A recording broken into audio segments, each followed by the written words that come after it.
No, I don't think there is a good ending for this damn game. I'm not gonna lie. I don't think there is a good ending for this game. So instead of worrying about good endings, let's just see both endings.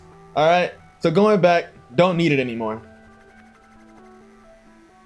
On that terrible day when I first opened my eyes after the accident, what would my answer have been? When I think backward as many years from now, will I wish that my answer today had been different? It doesn't matter. Here at this moment, there's no doubt in my mind. Who was that? I asked Saya, looking at the unidentifiable pieces of the monster. The man living next door, I don't know his name. Oh, Mr. Suzumi. He was hardly a stranger. We've been neighbors for as long as I can remember. I'd go so far as say we were on good terms before the accident. And now I've killed him with my own two hands. I feel little. Mr. Suzumi, the kindly painter who lived next door, is but a distant memory. The pieces of meat around me belong to a creature whose mere existence was nauseating. Only by killing the vermin could I find relief. He complained about my yard being filthy, the swine. It doesn't matter what Saya did, he wasn't worth keeping alive anyway. Damn. These are my honest feelings. My hands are wet with another man's blood, and yet I feel utterly calm. Now I know what I lost in the accident. Saya says that I can take it back, but I know that I cannot. It's gone forever, like the life of the man called Suzumi. Hey Saya, no doctor could possibly fix my condition, you know? You can do what no human is capable of. You're not human, are you? Saya looks away, her expression unreadable. Everything is monstrous and loathsome in my eyes. Everything but Saya. I thought that she was somehow unique. I was wrong. I see her just as I do everything else, as something other than what she really is. But why should that surprise me? Saya is part of my world, just as I am part of hers. It doesn't change what we are to each other. I stand and walk over to Suzumi's dismembered corpse. I read this manga once, about a man who recovered from an accident, only to find he can no longer see the world as it was, kinda like me. I finally realized that even though the stench of these monsters' flesh turns my stomach, their blood and guts smell pretty good. In fact, I know this fragrance quite well. He saw people as rocks and robots. He saw people as rocks and robots as beautiful women. And so he fell in love with something that wasn't remotely human. I retrieve my cleaver and pick up a piece of Suzumi's body and start removing the skin and tendons. Ah, just as I thought. The stuff underneath is exactly the same as what Saya and I have been eating. Hey, this looks pretty good. Let's eat it. Oh, sorry. You're in no mood for that now, are you? Now that it's dead though, meat is meat. It'd be a waste to throw it away. We should get it in the fridge. Is that alright with you? Sure. I answer easily. There's no longer any room for doubt in my mind. Also, his wife and daughter are probably next door. They might cause trouble when he doesn't come home. We better hunt them down before they go to the police. Is that really what you want? Saya asked again, this time with a trace of fear in her voice. I guess I still haven't convinced her of my sincerity. She doesn't want that. She doesn't want that. She doesn't want you to be a monster like her. Ah, she's a sweetheart. So at the end of the manga, the man who fell for something inhuman gives up his own humanity for the sake of their love. A happy ending, don't you think? You're all I need now, Saya. Nothing else matters as long as we're together. Tossing the knife and meat aside, I pull Saya into my arms once more. I can say that now, can't I? Saya, I love you. As Saya wipes away the tears flowing from her eyes, I can no longer see any hint of fear in her face. I don't want you to regret this. I don't, but... I've sworn my oath and Saya has accepted it. We have nothing to fear now. Saya will never have the need to cry again. I can't help it. I'm so happy. I guess I'm pretty selfish, aren't I? I don't mind. I'll always indulge your selfishness. Filled with contentment, we exchange a smile and set to the task of cleaning the room. A single person produces a lot more meat than I expected. Speaking of which, I seem to remember doing something similar before. About his wife and daughter, I think he killed them. I heard their screams. But that makes things easier. After we finish here, we should go gather the meat from the Suzumi house. That should be enough to hold us for a while, and we can use the refrigerator to store what won't fit in ours. It's all coming together. Saya and I will be just fine.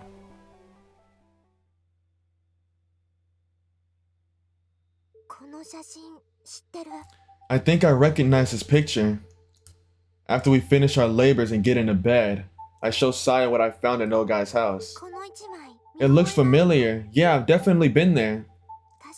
The photograph that Saya has selected is the one with the Togachi Prefecture address on the back. That's a house, right? I see trees and mountains. Yeah. Wow, Fuminori, you can see pictures now.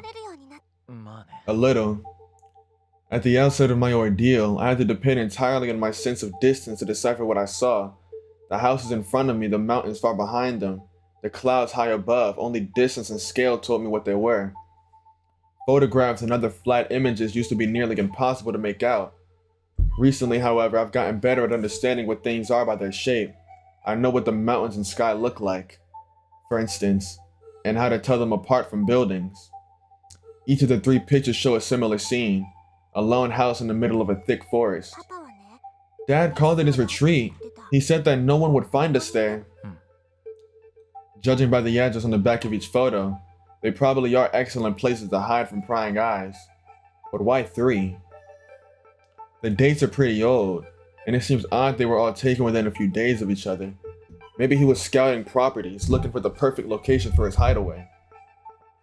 Saya recognizes only one of the houses, so that must be the one Ogai picked. Checking the location on a round map of the Kanto area, I find that it's about 3 hours out of Tokyo by car. Do you think your father will be there? I tried calling him, but he didn't answer. I don't think he's there. But he might have stopped by recently.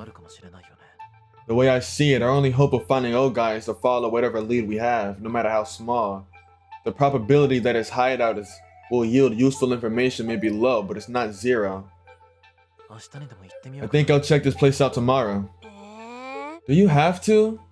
Saya pouts. I wasn't expecting her to object. Isn't it far? It'll only take about half a day to go there, check it out, and come back. I have to stay home by myself while you're gone? So that's what it is. Slightly exasperated, I smile and rub Saya's head. Be a little patient, okay? You want to find your father too, don't you? After a brief silence, during which her expression is hard to decipher, Saya looks up at me and says, "Hey, Fuminori, let's forget about Dad." Huh? That's the last thing I expected her to say. Forget about him. But he's your father, aren't you worried? Not anymore. Saya says, coming closer to feel my warmth. I have you now. I call him Dad, but he's not really my father. He taught me a lot and probably loved me in his own way, but you're kinder and warmer. Saya's words makes me happy, but I also hear the loneliness in them. Are you really alright with that? Yeah. You don't like it being just us two? I do, but I also want to meet Dr. Ogai. Having finally figured out how to explain my feelings, I continue. I want to get to know you better. If there's someone who knows more about you than I do, I have to meet them. Saya doesn't seem upset, but she does tilt her head quizzically, as though my thoughts are strange to her. And I also want to, yeah. I'm gonna check it out tomorrow. Another plan has started to form in my head, one separate from the search for Dr. Ogai.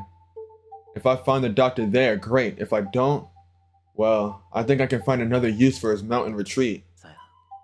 I know you'll be lonely, but try to bear with it for a little while. Okay. She nods and looks questioningly into my eyes. Fuminori, you really want a family and friends, don't you? More people you can spend time with?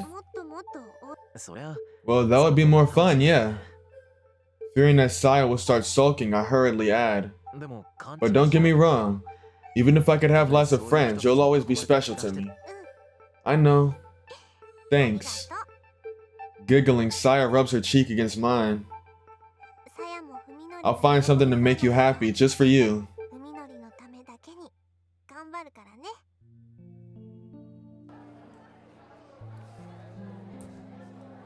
Fucking... Today, all of Koji's classes were in the morning.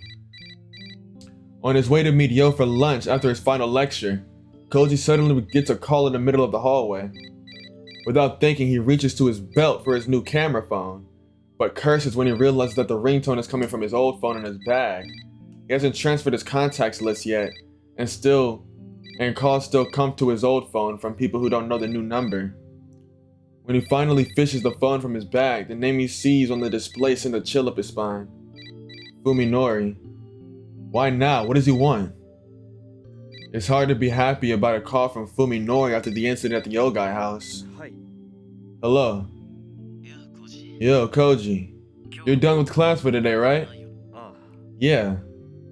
Of course Fuminori would know Koji is free on Thursday afternoons. I need to talk to you about something. Can you come to the parking lot? Now? Yeah, I'll be waiting.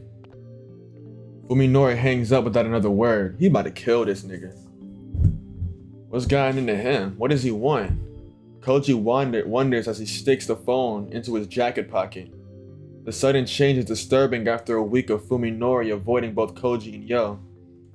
Maybe he's finally ready to talk, in which case Koji should probably consider this a good thing. However, he can't shake the feeling that something is wrong. Did I keep you waiting? Nah. In the parking lot, Koji finds Fuminori leaning against the fender of Koji's car. The last time they met was in the darkness of an abandoned house.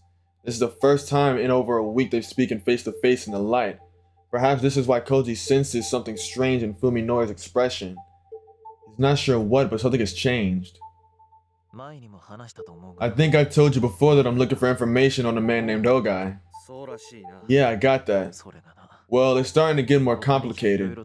Looks like I can't handle it by myself after all. Fuminori seems more relaxed than before. He used to be all tense all the time, like he was terrified of something, but now his expression is calm. He's even wearing what resembles a sheepish grin. I need your help, Koji. Nevertheless, some instinct is telling Koji that Fuminori's changes are not for the better. Why the sudden change of heart? Koji asks, keeping his expression neutral to conceal his suspicion. You're curious, aren't you? Fuminori responds coolly. His smile, unreadable as ever, offers no glimpse of his true motives. You searched Dr. Ogai's house after me. It's a waste of time for us to look for him separately. We should team up. Why? Why does he sense malice, thick and vicious, lurking behind Fuminori's smile? Anyway, I need your car today. Mind driving? I guess not. Fuminori's car was destroyed in the accident, so Koji isn't surprised that he needs a lift. Koji unlocks his car and gestures for Fuminori to take the passenger seat, then gets behind the wheel and starts the engine. Well, where are we going? North Tochigi, near the Nasu Heights. Tochigi? Koji can't believe his ears. Here's the address. Fuminori says, handing Koji a photo with the address on the back. We need to find this building. He seriously expects to be driven over 100 kilometers and back. Koji doesn't know whether to be angry or impressed. If we leave now, we should be able to get there by evening, right? Yeah, maybe. Koji sighs heavily, tapping the steering wheel as he calms himself down. Now that he's come this far, the only thing he can do is see his friend's craziness through to the end. Is this a vacation home or something? Probably. Dr. Ogai should be there. Koji isn't looking forward to meeting the owner of that creepy house, but he's even more uneasy about letting Fuminori go alone. Looks like he just has to grin and bear it. I'm getting hungry. We might not get back until night. Sorry for the trouble. Don't mention it. Koji drives out of the parking lot, leaving the rest of what he thought to say unspoken. Fuminori's smile seems wrong somehow, like a mask hiding his true face.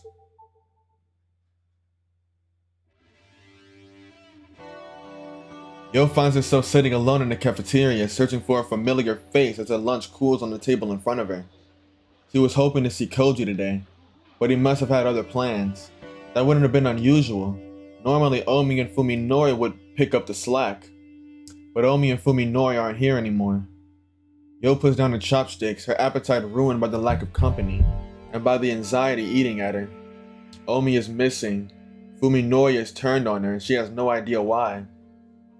If Koji was here, she could count on him to distract her with some idle conversation. Now that she's all by herself, Yo becomes keenly aware of how little how little tolerance she has for loneliness. She begins to feel paranoid, like the whole world is plotting to take from her everything that she cherishes. What is going on here? Where is Omi gone? Is Fuminori really unrelated to her disappearance? Or is he the key to this mystery, as Koji and Dr. Tombo suspect? Yo recalls the events of last Thursday, alone and without an outlet for her pain after Fuminori verbally eviscerated her. Yo was lucky enough to run into Koji. Although he could hardly make her problem go away, his kindness was a comfort. At the same time, Omi was on her way to Fuminori's house, and she hasn't been heard from since.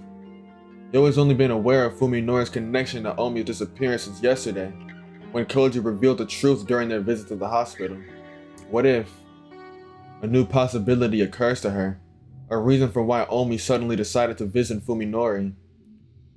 What if it hadn't been a coincidence that Yo ran into Koji that day? What if Koji and Omi had known what transpired between her and Fuminori, and had decided to act separately? Omi might have seen the conversation in the courtyard. She might have been eavesdropping. It's not unthinkable.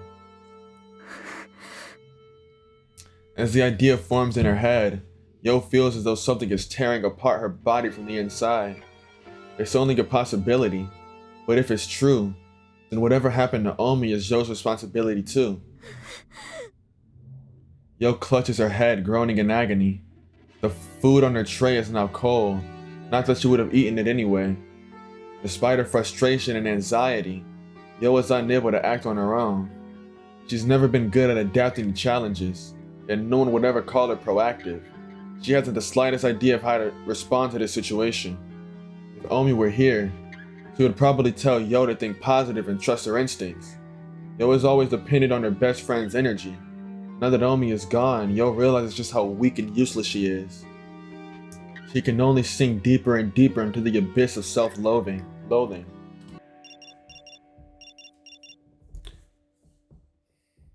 The sudden ringing of her phone pulls her back from the brink of despair. It's a text message. There's no title and the sender is Omi! Yo cries out in shock.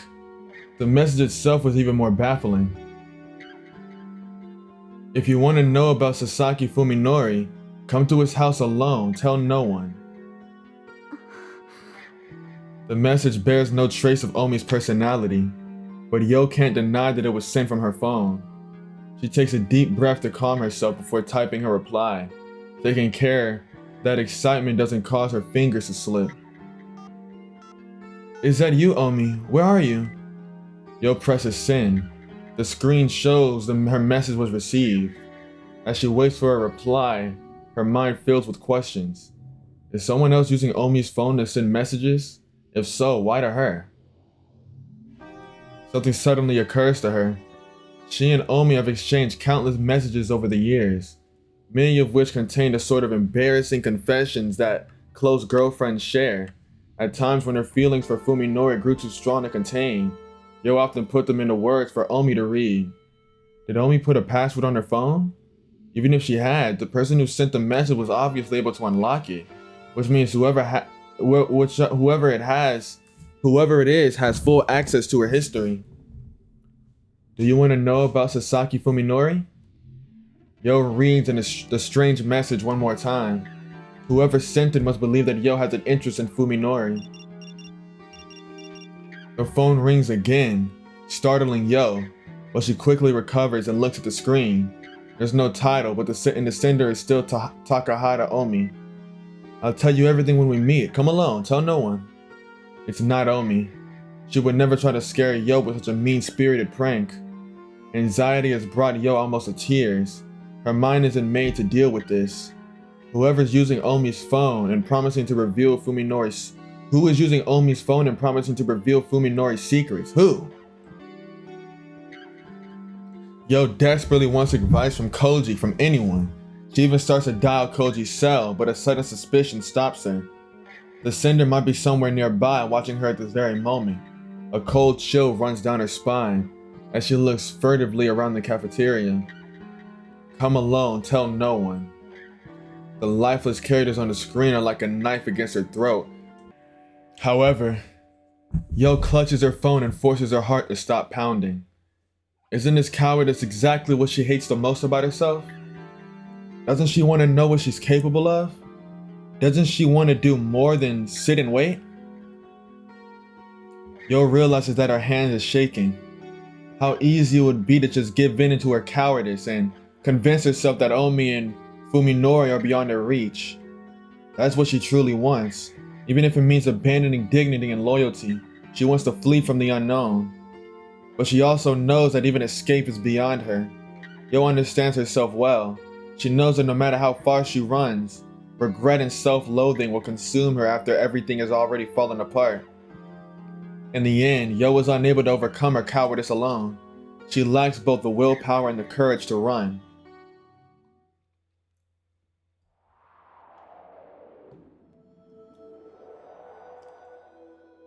The afternoon silence is somehow forbidding. A stink is in the air, the stink of garbage left out to rot. Even in this perfectly normal residential neighborhood, seems ominous to Yo in her current state. It feels like she's standing in the middle of a necropolis, as if everyone in the houses around her are dead.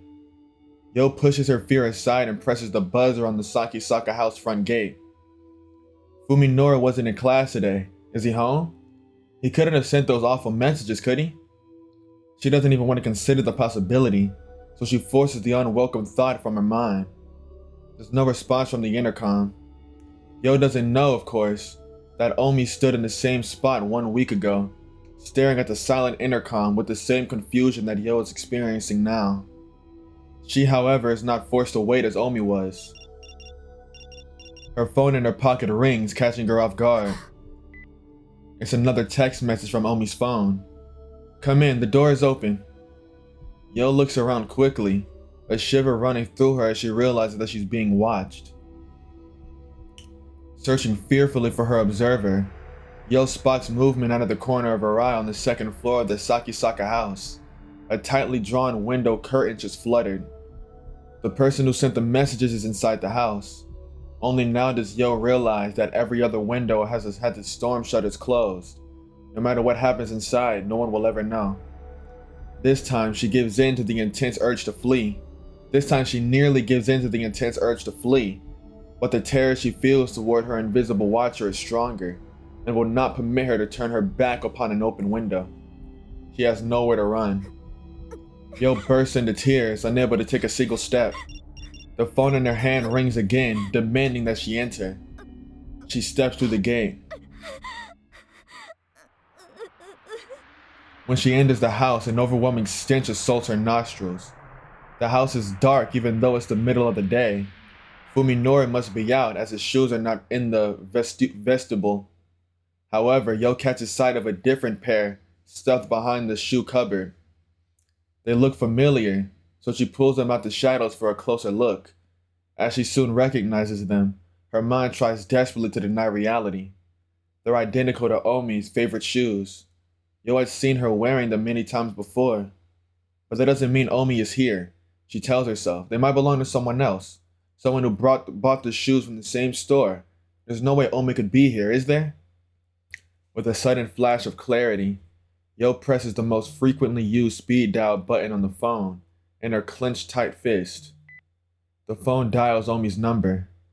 It takes only a second for the signal to reach the nearest relay station, and then a familiar ringtone echoes through the house. It's coming from the second floor. Someone must still be up there in the room with the moving curtains. Omi's phone rings for just a few moments and then it stops, as whoever's holding it realizes Yo's intentions. For the first time, Yo feels the definite presence of her formless guide. Who's there? She gathers her courage and calls out into the house, but there's no response. Whoever it is must not want to be seen. Swallowing hard, Yo walks down the hallway to the staircase. Maybe it's Omi, maybe it's Fuminori. Surely it's just the two of them playing a prank on her. Koji might even be here with them.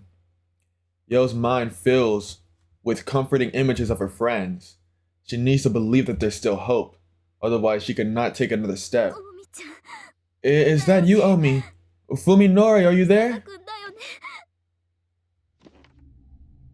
As she climbs the stairs one at a time, Yo calls out in a voice choked with tears. When they see her sobbing, they'll probably laugh at her. Let them. It will be the happiest moment of her life.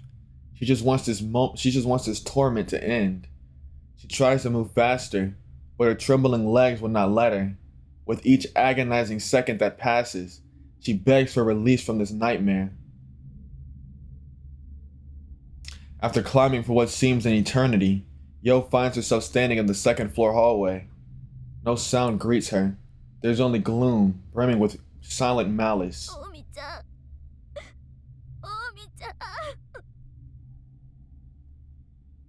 She shuffles forward, calling out in a weak voice. Come out already, please! I can't take this anymore! The door in front of her is half open. It must lead to the room that overlooks the front gate. Yo watches helplessly in the corner of her mind as her body seemingly moves of its own volition, slowly opens the door. The room is empty. The damp, stinking air clings to Yo's skin. Please, stop this! She's at her limit, unable to take a single step more. Her spirit has been utterly crushed. Perhaps this is the moment her tormentor was waiting for. Something grabs Yo's arm from behind, something flexible and strong like slime-covered rubber. As the thing binds her arms, finger-like appendages tear roughly through her blouse and force their way inside. Yo screams at the top of her lungs, amazed that she still has the strength to do so. Responding to her distress, primal energy surges through her body as she flails wildly to free herself. However, the grip of the thing behind her remains unbreakable. With escape impossible, Yo can only scream louder as something cold and wet slips under her bra and wraps itself around her breasts. Her ears are filled with the sound of something slimy sliding over her body. As the loathsome assault continues, the unimaginable terror threatens to drive Yo utterly mad. Her throat is already raw from screaming, and now she can't even breathe as she struggles desperately against her attacker. Suddenly, the thing pulls away. Yo falls to the floor, unable to support herself on her unresponsive legs. The creature that grabbed her is still there, lurking in the dark corner of the room. She can feel it watching her, but she can't bring herself to turn around. She knows that seeing it will likely destroy the last vestiges of her sanity. From close by comes the beep of buttons being pressed. Yo hears a cheerful electronic sound, terribly out of place in this room, and sees the phone in her hand blink coldly. A new text message has arrived. She's powerless to stop herself from reading the characters on the screen. You're pretty, and your breasts are so big and soft. I bet they're good for attracting males. Now she has her answer. The messages from Omi. Omi's phone were sent by the thing that just mauled her breasts. Yo curls up into a tiny, sobbing ball, unable to raise her voice or even move. Oh God, please save me. The creature makes a burbling sound. Yo somehow understands that it is laughing at her. That must be how you tempted Fuminori. You tried to steal him away from you, didn't you? So you tried to steal him away from me, didn't you, thief? Something cold seizes Yo's ankles, then travels slowly up her legs until it has covered her entire body. Some primal female instinct tells her exactly what was going to happen.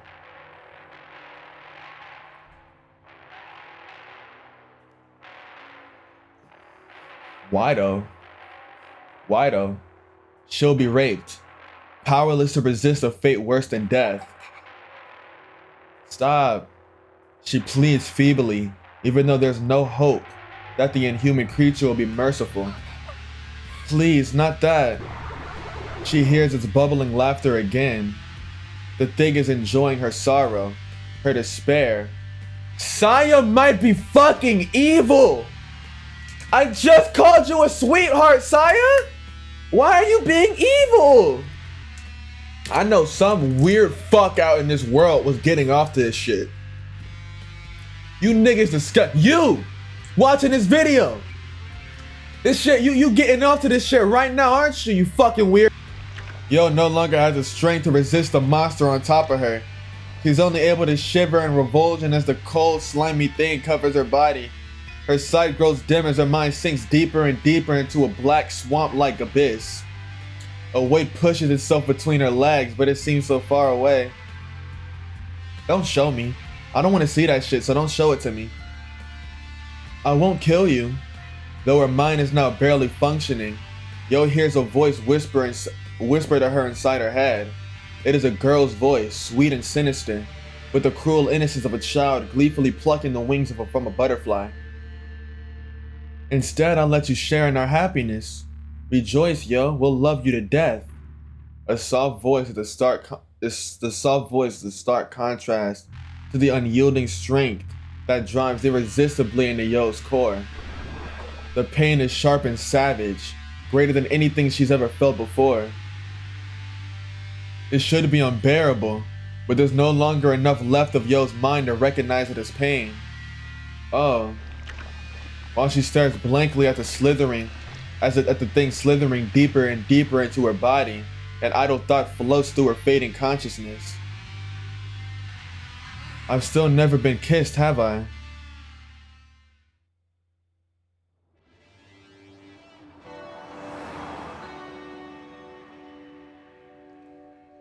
That poor girl. Alright. So, the other ending was the good ending. Alright, I know that now. Thank God, I know that now. It has begun to snow by the time they pass the Utsunomiya on the Tohaku Expressway. I hope the roads aren't snowed out, Toji says. In the passenger seat, Fuminori is gazing out of the frosted window with silence. He's been in this trance-like state for almost an hour now. Taking advantage of his inattention, Koji stares abashedly at Fuminori out the corner of his eye. He still doesn't understand the danger signals that he's been getting from the man. Fuminori has stopped avoiding Koji, and he's even looking him in the eye when he talks. So why does he seem even more distant now than he did when he was trying to push his friends away? Fuminori's posture is noticeably relaxed, but his gaze never wavers, not even for a moment. It's as though he's focused on a clearly defined future that he's chosen to bring about, one that has no place for the needs or wants of others. Right now, Fuminori is complete. Koji can't help but feel that beneath his bland exterior is a core of solid steel that no one can touch. About Omi, Koji says suddenly, trying to gauge Fuminori's reaction. It's been a week since she disappeared, and we still haven't seen from her. We still haven't heard from her. Oh. Fuminori replies curtly, still staring into the distance. That's not good. I wonder what happened to her. Fuminori's tone is completely emotionless. Koji might as well have asked him about the weather or the condition of the mountain roads near their destination. I asked you this before. Well, you're sure you don't have any idea what happened to her? Not a clue. Fuminori answers in exactly the same tone that he used when Koji first questioned him following Omi's disappearance. Koji's eyes narrow. It's like you don't give a damn. It's not true. Finally, Fuminori shows some emotion. He sounds hurt, like he can't believe Koji could think such a thing. She disappeared on the way to my place, didn't she? Of course I'm worried. Sudden frustration wells up inside Koji. If possible, he'd like nothing more than to beat the secrets out of Fuminori's head. Koji's worried sick about Omi. To have his concern brushed off so coldly, would be unbearable coming from a complete stranger, but from Fuminori, who was his best friend, Fuminori never used to be this callous. Even if Koji tried to interrogate him, he'd probably never find out what changed him so. If Fuminori was still hiding inside the shell he'd erected around himself after the accident, Koji might have been able to get some answers out of him. With this sly, evasive Fuminori, however, there's nothing Koji can do. Fuminori will never reveal his true intentions, not to anyone. All that's left then is for Koji to discover the truth on his own. Omi was gonna talk to you about Tsukuba, you know? Oh. Fuminori smiles bitterly at the mention of Tsukuba's name, perhaps feeling sympathy for her pain. To Koji, however, it seems like pity. The sword one directs at an ant or a worm. I wouldn't know what to say. To be honest, it's been hard to talk to her after what happened. Unbelievable. If Fuminori's feelings for Yo were really this cold, then he would have rejected her when she first confessed to him, but he didn't. Or at least the Fuminori before the accident didn't. Once again, Koji can't help but wonder if this man who looks like his friend is really a different person, who possesses the memories of Fuminori.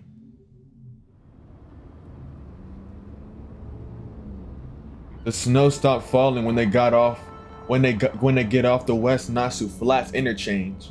The area must already be getting a lot of snow. However, as the nearby mountains are covered in white beneath the trees.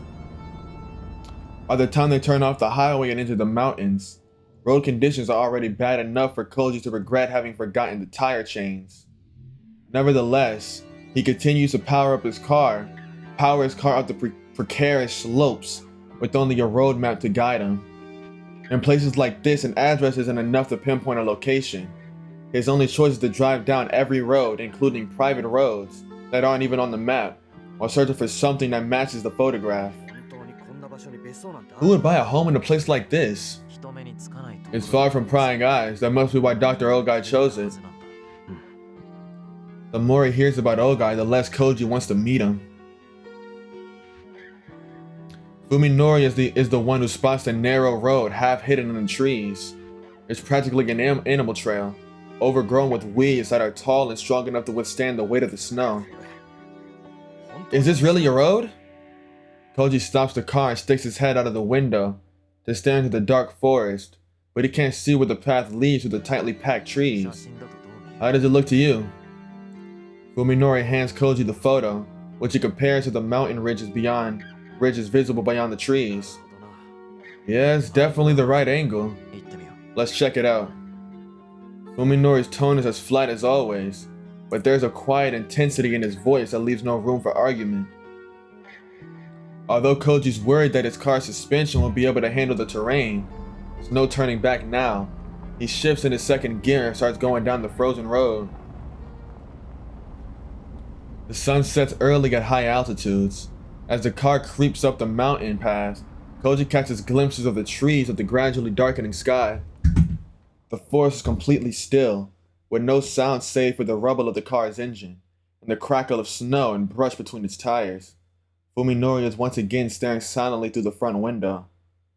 In the ominous silence, Koji feels the same faint chill that he felt when standing before Ogai's suburban home. It feels wrong, as though he's traveling deeper and deeper into a world not his own. After some time, a blocky shape suddenly appears amid the trees, standing out against the twilight sky. Koji turns off the engine and compares the structure in front of him to the picture in his hand. A perfect match. Before he can tell Fuminori, however, his friend is already out of the car. Hey! Realizing that it's pointless to call out to him, Koji shakes his head, grabs a flashlight from the glove compartment, and follows Fuminori across the snow-covered yard. The photo must not have been taken recently, as the old run-down cabin before them has clearly been left to the mercy of the elements for some time. The front door appears to be locked, but Fuminori kicks it down without a second thought. Koji just watches, knowing that nothing he could say now would matter. All of the windows are shut with heavy curtains, and the gloom inside is thick and stifling. Fuminori turns on his own flashlight and starts rummaging through the cabin without regard for its owner's privacy. Koji is reluctant to do the same, but it's obvious that this mountain retreat has been long abandoned for a long time. Just like the house in Tokyo, there's no point in being considerate now. He goes to search a different room. Soon after entering the cabin, however, he realizes their search is meaningless. There's nothing inside but the bare necessities of life. Some rooms are even completely empty, save for a thick layer of dust on the floor. Of what few pieces of furniture are present, more than half appear to have never been used. There's an empty chest of drawers without a single scratch or handprint, but bearing telltale signs of mold and moisture damage. The condition of the cabin is eerie, although in a different way the filthiness of the house and the city. It's like someone put together a mock-up of a home and then left it to decay. The only signs that anyone lived here are found in the toilet, the bath, the kitchen, and the bedroom. It appears that the cabin was never used for anything but eating and sleeping. Beneath the darkened sky, the snow itself seems to glow with a cold white light. The scene is like something out of a fairy tale, but to Koji it serves only as an unpleasant reminder that he stepped outside the reality that he knows. Next to the front porch is a plain wooden door, half buried in the ground. It's locked, of course, but Koji sees no reason for restraint after what Fuminori did to the front door. The door offers surprisingly little resistance to Koji's heavy kick, breaking open to reveal a set of concrete stairs leading down a pitch-black basement. Koji would prefer to leave such a forbidding place to Fuminori, but it's not like he can just ask him to take his place. He descends into the chilly darkness, the beam of his flashlight leading the way. There turns out to be nothing in the basement but a storage room and a boiler, exactly what one would expect from an isolated mountain cabin.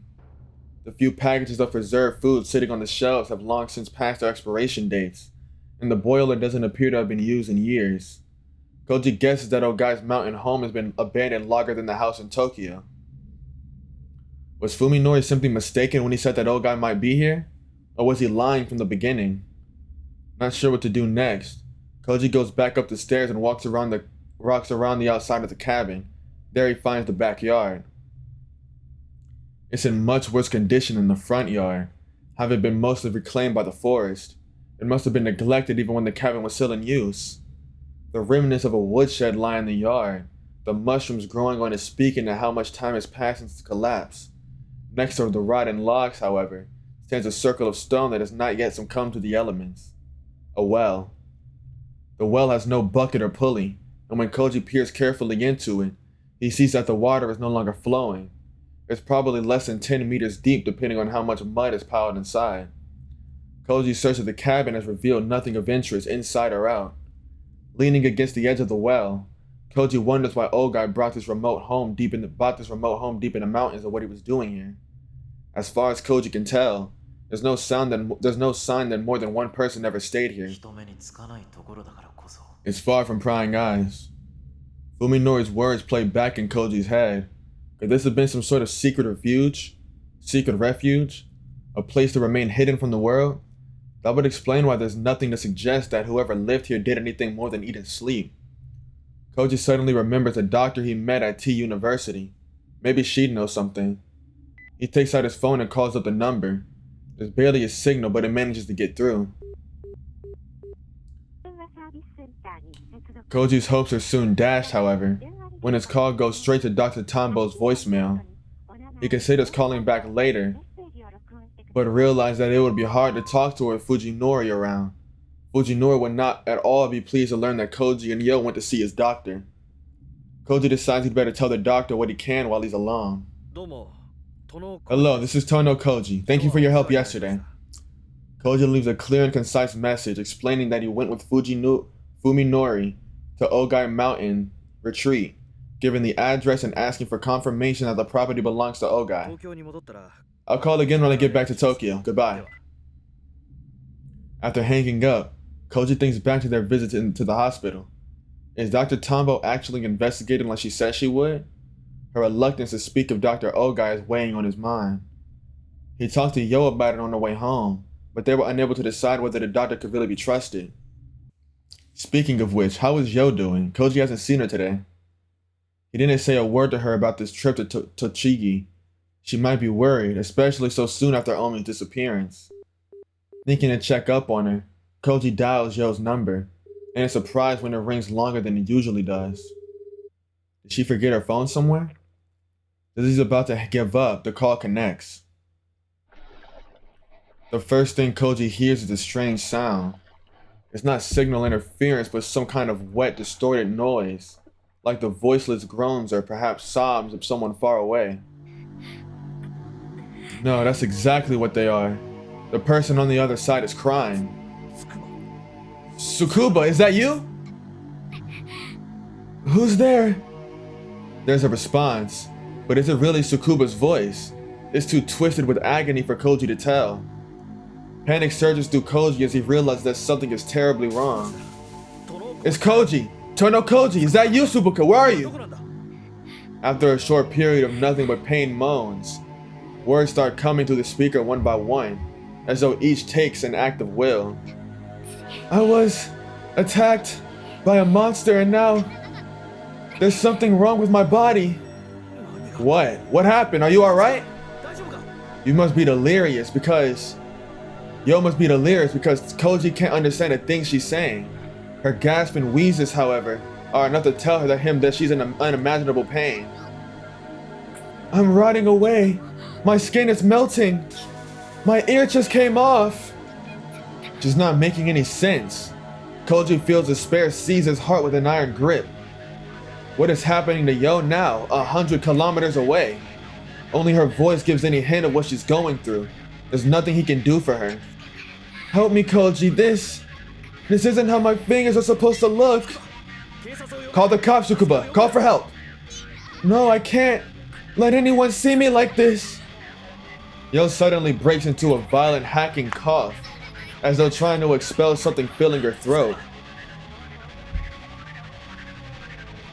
Koji screams into the phone, his reason overwhelmed by unimaginable horror, which is why he's unable to react when his phone is suddenly knocked from his hand, and also why he didn't notice Fuminori sneaking up on him until it was too late. Fuminori seizes Koji's lower jaw with his right hand, cutting off Koji's angry shout. Koji can hardly believe the strength of the smaller man's grip. His biggest mistake was leaning back against the well. There's nothing to grab onto as Fuminori pushes him backwards over the edge. He can only flail his arms vainly against the air. Koji soon loses his balance entirely. He feels a terrifying weightlessness as the world spins before his eyes. Before he can realize what has happened, his back strikes something with tremendous force. He thrashes wildly as cold, dirty water fills his mouth and freezes him to the core. Only when his fingers find the wall of the well is he able to regain a sense of direction and right himself. On his hands and knees in the mud, Koji vomits filthy water out of his lungs. Fuminori! He tries to shout, but as it comes out as a hoarse groan, distorted by the echo of the cramped space. Fuminori's laughter, on the other hand, is as clear as a bell. Sorry for interrupting your call, he says scornfully. Here, I'll return this. Fuminori tosses Koji's phone into the well. Koji catches it just before it hits him in the face, but finds that the battery pack has been removed, rendering it useless. What the hell are you doing? This is no joke. It's a miracle that Koji is uninjured. He could easily have broken his neck. And just because he's not hurt doesn't mean that he's safe. Koji feels around the inside of the well, searching for something to hold on to. But the mud-covered stone offers no purchase. It's obvious that he won't be able to get out without help. Too bad the fall didn't kill you. Now you have to freeze to death. You really have no luck, Koji. You can't be serious, Koji starts to say, but trails off as the pieces finally come together in his head. Today's sudden change in Fuminori's attitude. That smile that always seemed so malevolent. Fuminori hadn't been smiling at Koji, but at the thought of his friend's death. Why? He can't wrap his head around this turn of events. Why would Fuminori try to kill him? True, Fuminori had wanted Koji to stay out of his business, but is that really a motive for murder? It's not that I needed you dead right now. Exactly, but you might have become trouble later on. So I figured I might as well take advantage of this remote location to, well, might as well. You're doing this on a whim? Do you really need a reason to die? Fuminori replies coldly. He sounds truly amazed that Koji would ask such a thing. What makes you so special, Koji? People die for no reason at all. My parents did and I almost followed them. You're crazy! Come up with your own reason, why don't you? You'll have plenty of time down there. Fuminori disappears from view, leaving Koji alone in the darkness with nothing to connect him to the outside world. Koji shouts at the top of his lungs, knowing beyond a doubt that if Fuminori leaves, all hope of rescue will vanish with him. No one will ever hear him calling for help at the bottom of the well, from the bottom of the well. It's Tsukuba! It's Tsukuba! She's in trouble! Hey, Fuminori! Listen, get me out of here! In his desperation, Koji no longer comprehends the futility of begging for mercy. No god or devil will answer him. His only hope is that Fuminori will have a change of heart. Praying for a miracle, he keeps calling Fuminori's name. Eventually, the sky grows as dark as the bottom of the well. Koji can no longer make out the edge of the opening, and he has long since lost track of how many hours he had been screaming. Nevertheless, he continues to scream, for he knows that the despair silence brings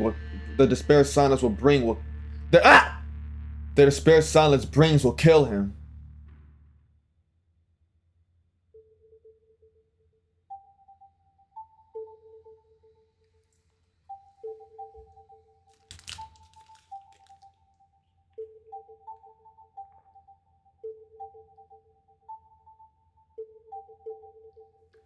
You know what this reminds me of?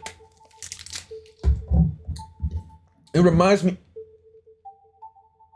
reminds me of that one puppet combo game where you played as the murderer and you had to like take the bodies and throw them into like this weird meaty hole as like food. I think I watched Corey, I think it was either Corey or Dashi who I watched play that. Maybe both, I don't remember. I feel great.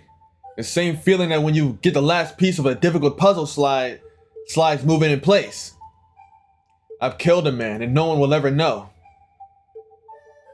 It's a long way back to civilization, but neither the cold nor the exhaustion can ruin my good mood as I walk alone down the snow-covered mountain road. I was tempted to use Koji's car, but that would have introduced a flaw into the plan. I don't want anyone to connect me to his disappearance. The plan formed in my mind the moment I realized how remote the location was. Even if I couldn't find anything to lead me to Dr. Ogai, his absence would at least prove that the cabin had been utterly abandoned, in which case it would be perfect spot to take care of a problem. I knew coming all the way out to Tochigi would be a waste of time. I didn't even need to use the meat cleaver hidden in my jacket, a dry well. It's like fate itself provided me with the perfect setting. That idiot didn't even realize the danger he was in, and his phone call distracted him enough for me to take him by surprise. Now, one of the two people whose questions might have caused trouble for me and Saya has vanished from the face of the earth. All that's left is to eliminate the other. Tsukuba Yo. I mustn't underestimate her just because she's less aggressive than Koji. Even she should be able to see the connection between the disappearances of her two friends. Suppose I should be thankful that it was Yo to whom Koji was talking to on the phone. If he reported our location to a third party, I'd have to track down and eliminate that person too. I'm a little worried about what they were discussing, but judging by how Ko was screaming into the phone, they probably weren't exchanging detailed information. Either way, I better get rid of Yo as soon as possible. After walking all night long, I finally reached the Nasu Flat station just as the train started running. It only takes an hour to get back to Tokyo on the Limited Express. There's not enough time to rest, but I'm too wound up for that to matter. Besides, I don't want to waste any time thinking up a way to kill Yo. Using the cabin again would be too dangerous, and I'm not sure how I'd get her out there in the first place. I just exploded in her face the other day. I doubt she'll be as quick to trust me as Koji was, which means that it'll be difficult to get her alone. I could ask Saya for her opinion, but even I have some pride. I want to show her that I'm a man who can take care of business. Unfortunately, I'm unable to come up with anything before I get home. I suppose I should be proud of having dealt with Koji, the immediate threat. The search of Dr. Ogai's cabin was a bust, with no trace of his having been there, but I see no reason to be frustrated. Saya isn't all that concerned about the doctor's whereabouts, so looking for him is just something to satisfy my own curiosity. I'm home. It's morning, half a day later than I normally get home, and the sight of Saya running down the stairs tells me just how impatient she was for my return. It makes me feel warm inside. She throws her arms around my neck, her smile at least 20% brighter than usual. Sorry I'm late. There was a change in plans. It's okay. I was just about done with my preparations too. Preparations? Saya responds to my confusion with a mischievous smile. I'm getting a surprise ready for you. What kind of surprise? That's a secret. Anyway, aren't you tired? Do you want to eat or take a bath first? I don't realize how hungry I am until Saya mentions it. I walked all night without a bite to eat, and now my stomach's emptiness becomes painfully clear. However, I can't sit down to a leisurely meal while covered in the dirt and sweat on the road. I'd like to grab a quick snack and get into a long hot bath first. I thought you'd say that, so I got the bath ready. You must be cold after being out all night. Yeah, I sure am. I'm amazed by Saya's foresight. She's always ready to give me what I want before I want it.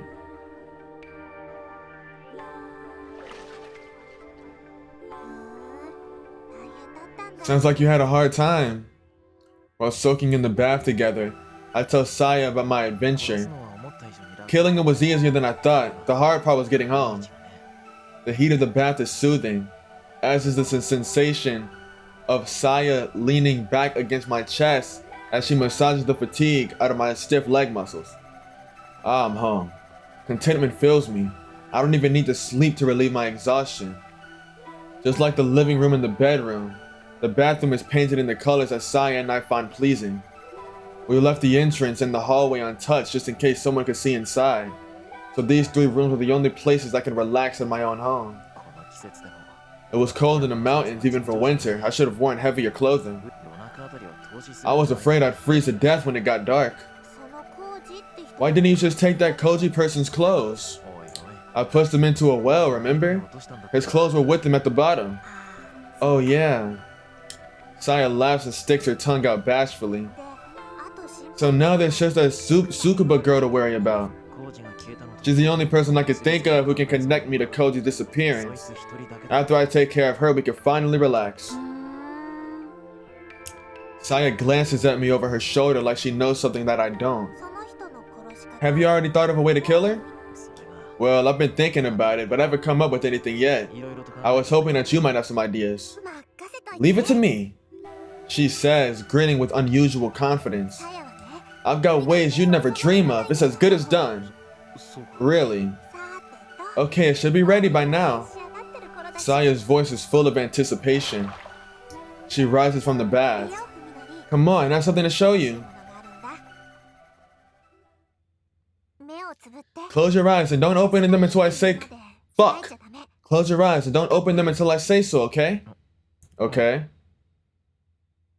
I have no idea what's going on, but I do as Saya says and close my eyes. She takes my hand and leads me up the stairs. As I wonder what she has in store for me, the sound of crying reaches my ears. I stiffen. Is someone here? No peeking! She admonishes me and strokes my arm soothingly. Don't worry, there's no danger. Alright. Little by little, the crying grows louder. I can hear the misery and pain in every choked sob. At first, I'm amazed that Saya would let someone in the house after what happened 2 days ago. But then I realize that something is strange. Isn't Saya the one whose voice can carry such clear emotion to me? Isn't Saya the only one whose voice can carry such clear emotion to me? Although my eyes are still closed when Saya leads me into the bedroom, my eyes tell me that there's someone only a few feet away, and yet, I smell none of the human body odor that normally turns my stomach. Okay, time to say hello. Open your eyes. I open my eyes and am dumbstruck by what I see. Subuka Yo is curled up on the floor, with not a scrap of clothing to cover her shivering body. When I first lay upon her naked flesh, I'm entranced by the sensuality of her generous proportions, far more mature than I would have expected from her usual pure and innocent appearance. Wait, forget about that. Why is she in my bedroom naked? Moreover, why is she... Well, how does she look to you? She's beautiful, but why can I...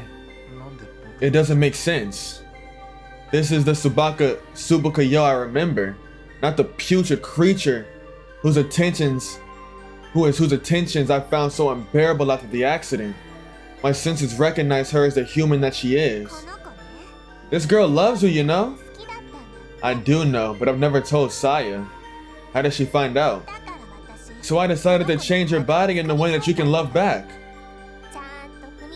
Saya pauses to gauge my reaction, then continues with a satisfied nod.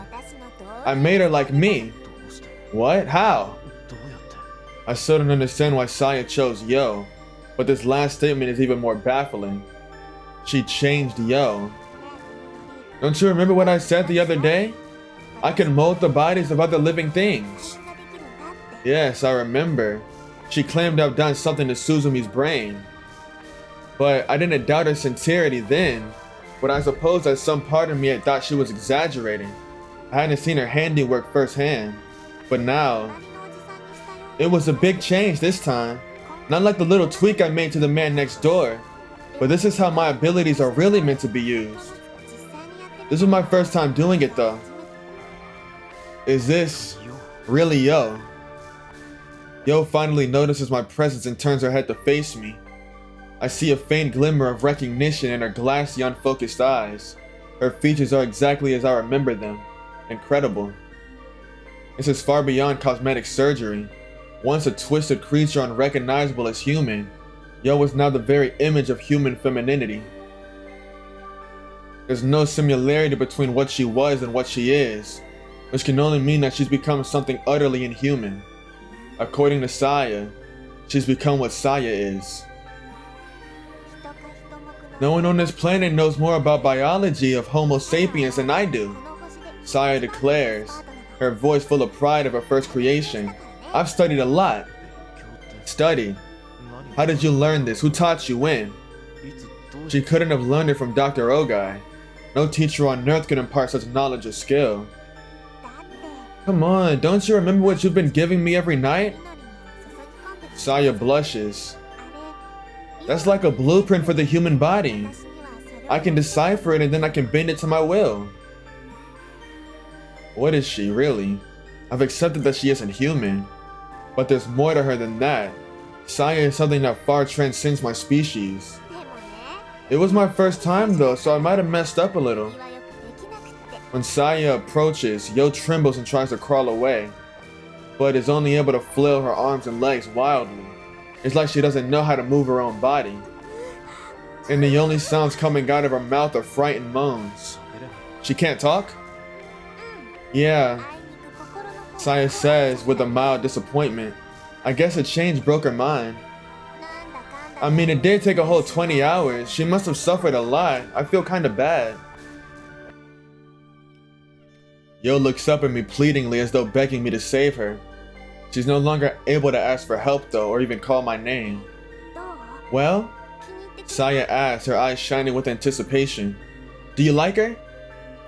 I'm at a loss for how to respond. What do you mean, like her?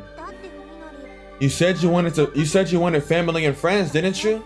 That's why I got you this present. Her innocent explanation only confuses me further. Present? Come on, she's not a dog. There's not much difference, her head is totally empty. I'm happy that Saya wants to please me, but she could have used a little more common sense. It's not that. Holding a person captive is probably a lot harder than you think. Don't worry about it. Look, I have her chained up. The only thing preventing Yo from being totally naked is the leather collar around her neck. I have no idea where Saya got it from, but it's kind of but it's the kind of dog collar that could be sold at any pet store. The chrome chain is fastened to one of the bedposts. Yo tries to get away again, but Saya sends her sprawling with a tug of the chain. Yo tumbles to the floor, squealing in pain. Her actions are those of an unintelligent animal, just as Saya said. She doesn't have the brains to escape or get help. See, there's nothing for you to worry about. Saya has a point. I was racking my brain for a way to kill Yo, but my problem has been solved in a way that I could never have imagined. If a normal person looks upon her now, they'll probably see no trace of the old Yo. And if she has no memories or it can't even speak, it is perfect. Saya's killed Yo without taking her life. Though there's still the problem of what she means by giving Yo to me. You're not happy? Saya asked dejectedly, her confidence suddenly gone. Did I misunderstand again? Is this a problem for you? No, but I can take good care of her all by myself. I'm gonna let her make things difficult for you, so can she stay, please? That's not it. The last thing I want to do is reject this symbol of Saya's affection. But how can I explain to Saya why I'm trying not to look at the naked woman writhing on the floor? Not that. Yo was the first human figure besides Saya that I've seen in 3 months since the accident. And she's a woman. A woman positively glowing with voluptuous feminine beauty. Of course I'm happy. But I also can't ignore the voice of reason that's telling me not to be. I'm happy, really. But if I show how pleased I am, I'm worried that she'll... Saya looks puzzled, as though she has absolutely no idea what I'm getting at. I mean, look, she's still a girl, right? Don't you balk at the thought of me living with another girl? After considering this briefly, Saya finally seems to understand what I'm trying to say. Of course not, you worry too much. Maybe I am worrying too much. Although I'm pretty sure that I'm just showing the consideration that any man who's sworn his love to a woman would show. Or maybe Saya doesn't understand that a man faced with a woman's naked body can't help but react regardless of his feelings. How funny, you really are kind. Yeah. I only did this so she could please you. If you like her and enjoy spending time with her, then I'll be happy too. You have nothing to be shy about. I hate to say this, but I struggle to find the right words to express my true feelings.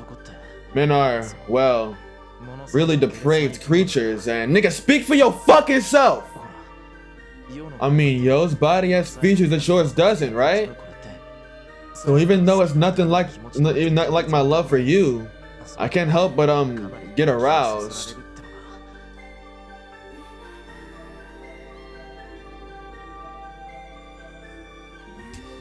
With each word that I squeeze from my lips, Saya's grin goes wider and wider until she finally starts shaking with laughter.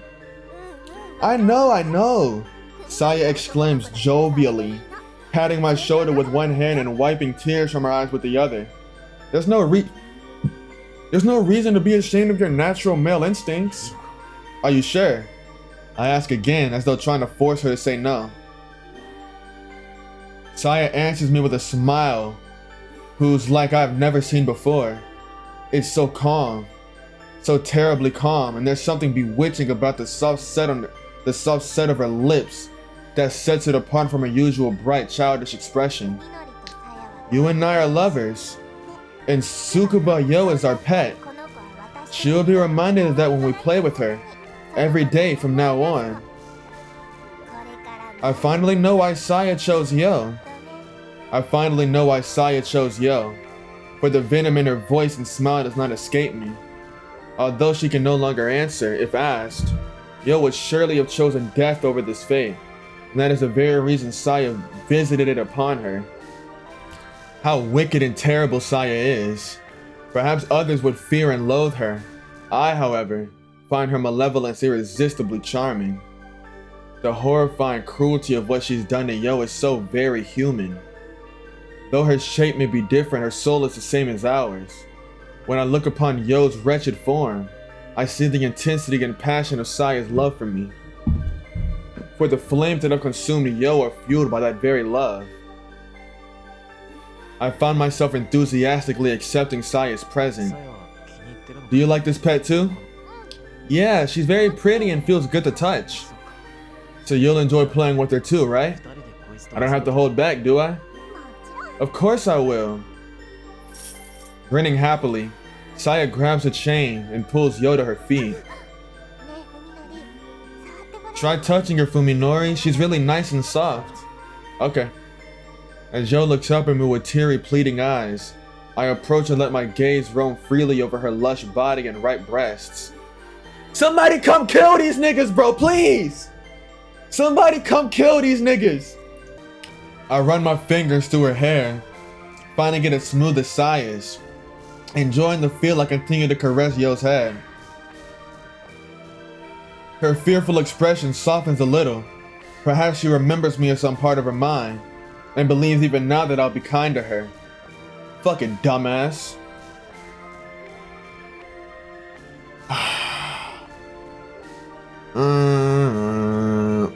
I stop stroking her hair and calmly seize both of her breasts. She flinches in pain at the sudden rough treatment, but I ignore her and continue to knead her breasts as my lust demands. They're incredibly soft when I squeeze them. It's like my fingers are being sucked inside. The tears in Yo's eyes cause a new sadistic desire to well up within me. Yo, make this shit quick. Make this shit quick, cause I low-key don't want to see this bullshit. Make this shit quick. She must not have been sufficiently prepared, as her choked scream is like that of a dying animal. In fact, it reminds me of how Suzumi screamed when I stabbed him with my knife.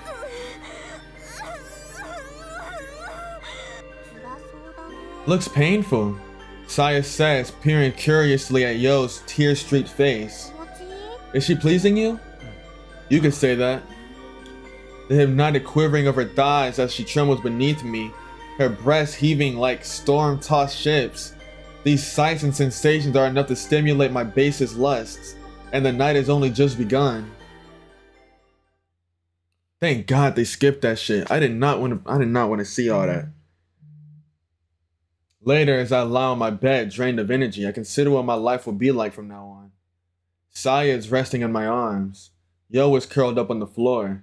Yesterday, I could not have imagined that the three of us would be a family. A new home, new food, new family, all granted to me by Saya. She selflessly led me from the brink of death to find a new joy amid despair. And I too have changed. I've killed 2 people with my own hands, and made a third my mindless slave. Yet despite all that I've done, I'm still able to sleep peacefully. Without a doubt, I'm no longer the Sakisaka Fuminori I once was. How far will Saya take me? What will I become? I feel somewhat unsure, though not discouraged, about the unknown world in which we're heading. And so, while playing with Saya's hair, I ask, Saya, what are you?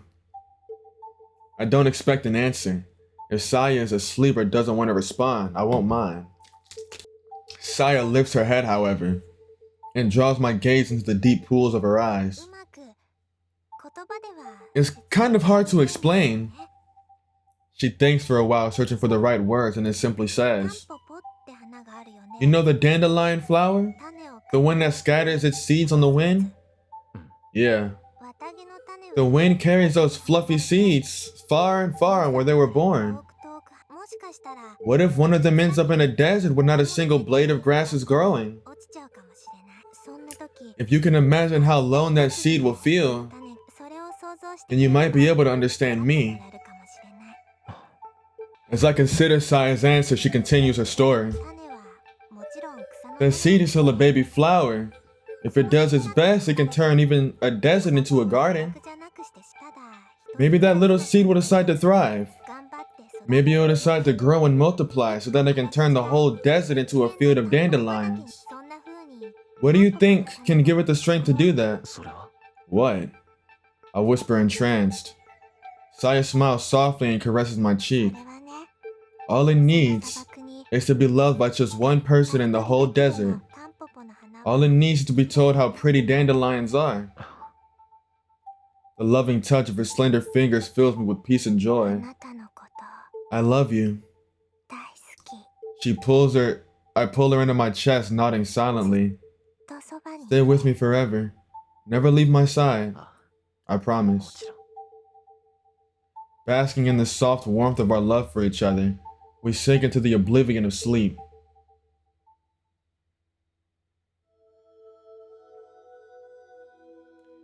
He has been buried alive. His world is the silence and cold of the grave.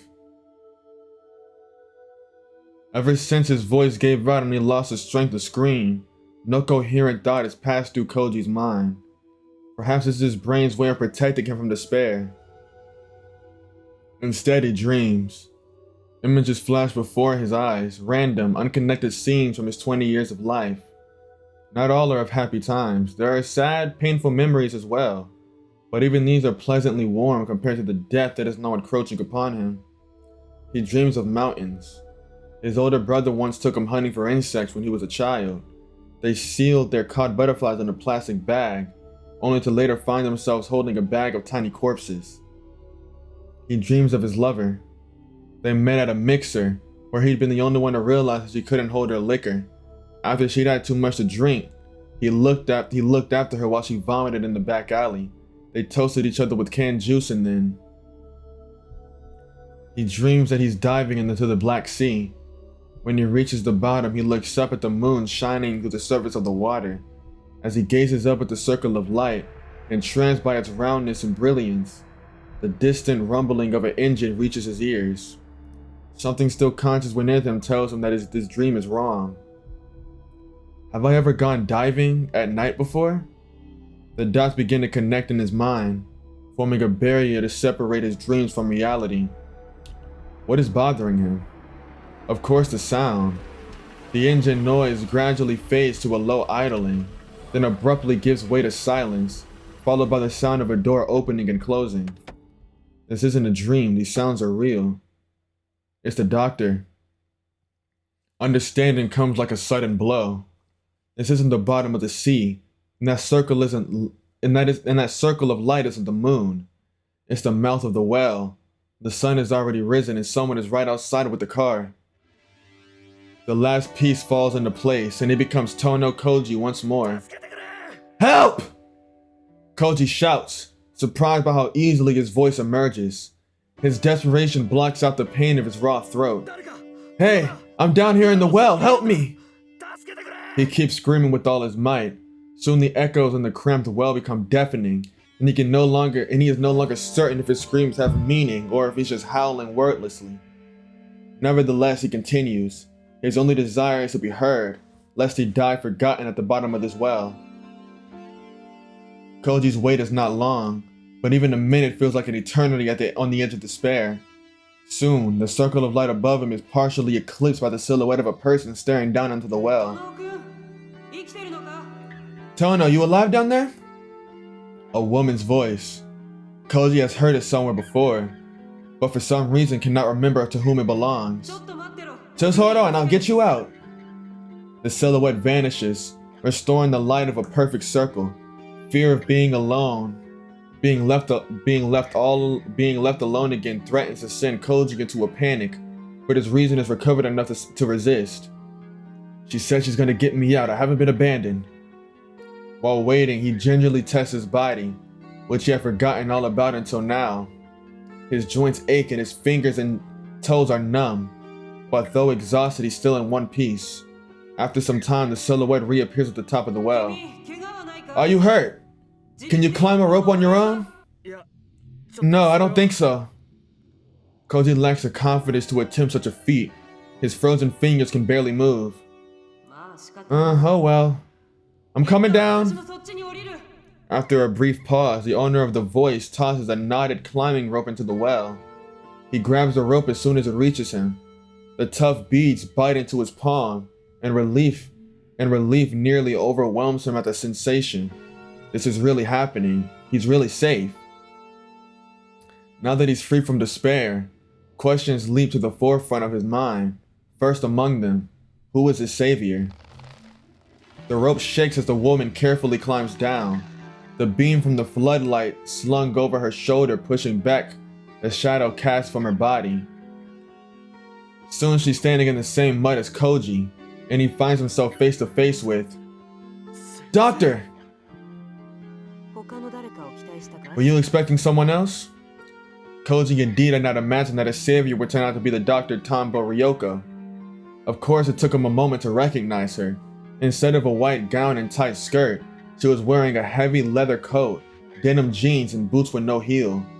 She must have expected to hike through the mountains. Her light is a blocky all-purpose type featuring side-mounted fluorescent runners in addition to the main floodlight, survival gear, and professional grade by the look of it. You look awful, Dr. Tombo says wryly as she gives Koji a once-over. Here, drink this. She pulls a flask out of her pocket and hands it to him. Go slow, take small sips, it should help a little. Thank you. She walks around with the flask. Maybe Koji's just old-fashioned, but it doesn't seem appropriate for a young woman and a doctor at that. Nigga, she just saved your life, shut up. Nevertheless, he unscrews the cap and takes a swig, and struggles to keep from coughing as the potent liquid sears his tongue. What is this? Good for disinfecting wounds in a pinch. Also does a fine job of setting things on fire. Her tone is straightforward and quite serious. Koji can only gape at the doctor. The dark tone on her face doing little to ease his confusion. Is this really Dr. Tombo? There's no trace of the bookish, mild-mannered woman Koji met at the hospital. Her expression is now set in a hard mask, and her eyes are sharp and wary. In the darkness at the bottom of the well, it is possible, however unlikely, that the change in her features is due to the ominous shadows cast by her lamp. It's not so easy, however, to explain the changes in her demeanor. Why are you here? You called me, didn't you? Ryoko replies brusquely, glaring at Koji like an annoyed professor. I tried calling back, but you didn't answer. Neither did your friend Tsukuba. Am I supposed to think everything's fine? No, but... Koji still doesn't understand why she acted so quickly, but it's a different part of what she just said that seizes his attention. Tsukuba, you called her too! Like I said, she didn't pick up either. To be honest, I figured you were both dead already. That's right, he almost died, and at the hands of the man he thought was his best friend. Anger and frustration well up inside him.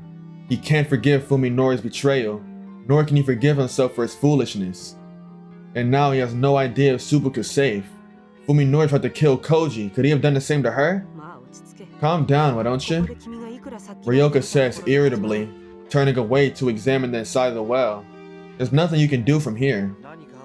If you thought something was wrong, Koji says to her back, then you must have called the police, right? The police? Still engrossed in her examination of the walls, Ryoko laughs scornfully at the idea. So you still think that's the way out, do you? What's that supposed to mean? Annoyed by her condescending attitude, Koji's about to demand answers when she cuts him off with a gesture and shines her light at the corner of the well. You didn't notice this? In the light of the lamp, Koji sees that some of the stones are different shaped than the rest of the wall. That must be what Ryoko was looking for. No, there wasn't enough light. Ryoko's gaze moves slowly along the wall, finally coming to rest on a gap between the two stones. The hole is just wide enough for an adult to reach into open-handed. You sure picked the right well to fall down, Ryoko says with a grim smile. Like they say, it's always the last place you look. She wastes no time thrusting her hand into the opening. After she feels around for a few seconds, Koji hears the thunk of something solid coming together behind the wall. Doctor! Ryoko pulls her hand out and gives the different colored stones a gentle push. With the rumble of weight shifting, the stone slides smoothly back into the wall. So that's how he fooled me. I had no idea this was here the last time I came. You been here before? Koji wants answers, but Ryoko ignores him and peers into the opening. In the beam of her floodlight, Koji can see a concrete tunnel leading into the mountain. I'm going on ahead. You'd better stay here. Her warning is utterly devoid of warmth. Considering his options, Koji looks from the tunnel to the rope and back again. He's practically sweating now thanks to the 190 proof vodka he just drank, although feeling has returned to his fingers, he still doesn't have the strength to climb. That said, the thought of being alone in the well again makes him shiver. I'll go too. Please, take me with you. Have it your way. Ryoko steps into the tunnel without looking back, and Koji doesn't hesitate to follow. You were pretty different last time we met, Koji says sarcastically, following Ryoko as she moves cautiously down the tunnel with her light leading the way. This isn't the hospital and you're not my patient. This service has to come with a smile. So this is who you really are. I wonder, does it matter? Ryoko suddenly stops and stares at the floor. When Koji looks over her shoulder, he sees a dust-covered rope lying coiled up in the middle of the path. What is it? Something left by the last guy who came down that well. Ryoko picks up the rope, examines it, and hands it to Koji. It's about twice as long as my rope. It has a knot in it and both ends have been severed. They were connected before to make a circle. You loop one end of the circle around something topside, and then use the rest to climb down the well. And when you're at the bottom, you cut the circle open and pull the whole rope down with you. That way there's no way to show where you went. Ryoko shines her light down the tunnel, revealing that it ends in a closed wooden door about 10 meters ahead. That's how you avoided detection. Really got me good. You said you've been here before. Yeah, you and Sakisaka aren't the only ones. Ryoko says dryly. I checked Ogai's cabin a while back. This bitch is clean. As Ryoko speaks, she opens her coat and pulls out what she had hanging underneath it.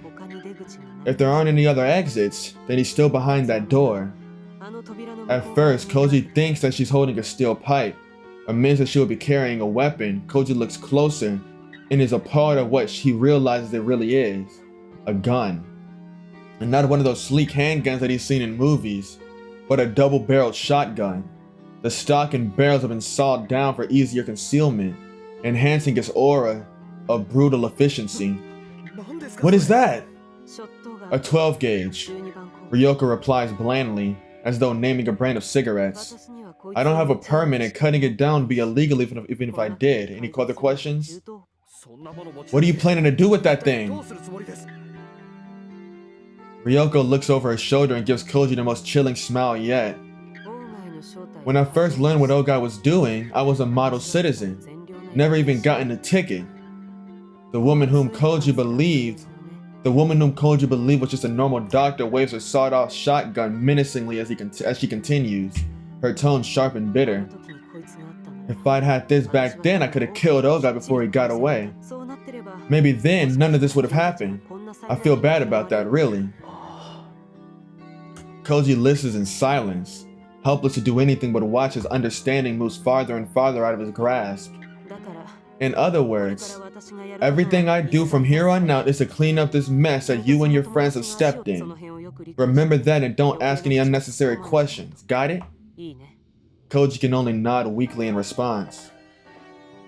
With the light in her left hand and the shotgun in her right, Ryoko walks up to the door and takes a deep breath. Then she kicks the door open, putting her full weight behind the blow. With a disappointingly feeble sound, the door breaks off its hinges and falls into the room. Dust billows like white smoke in the beam of Ryoko's light. The room is large, at least 35 meters square.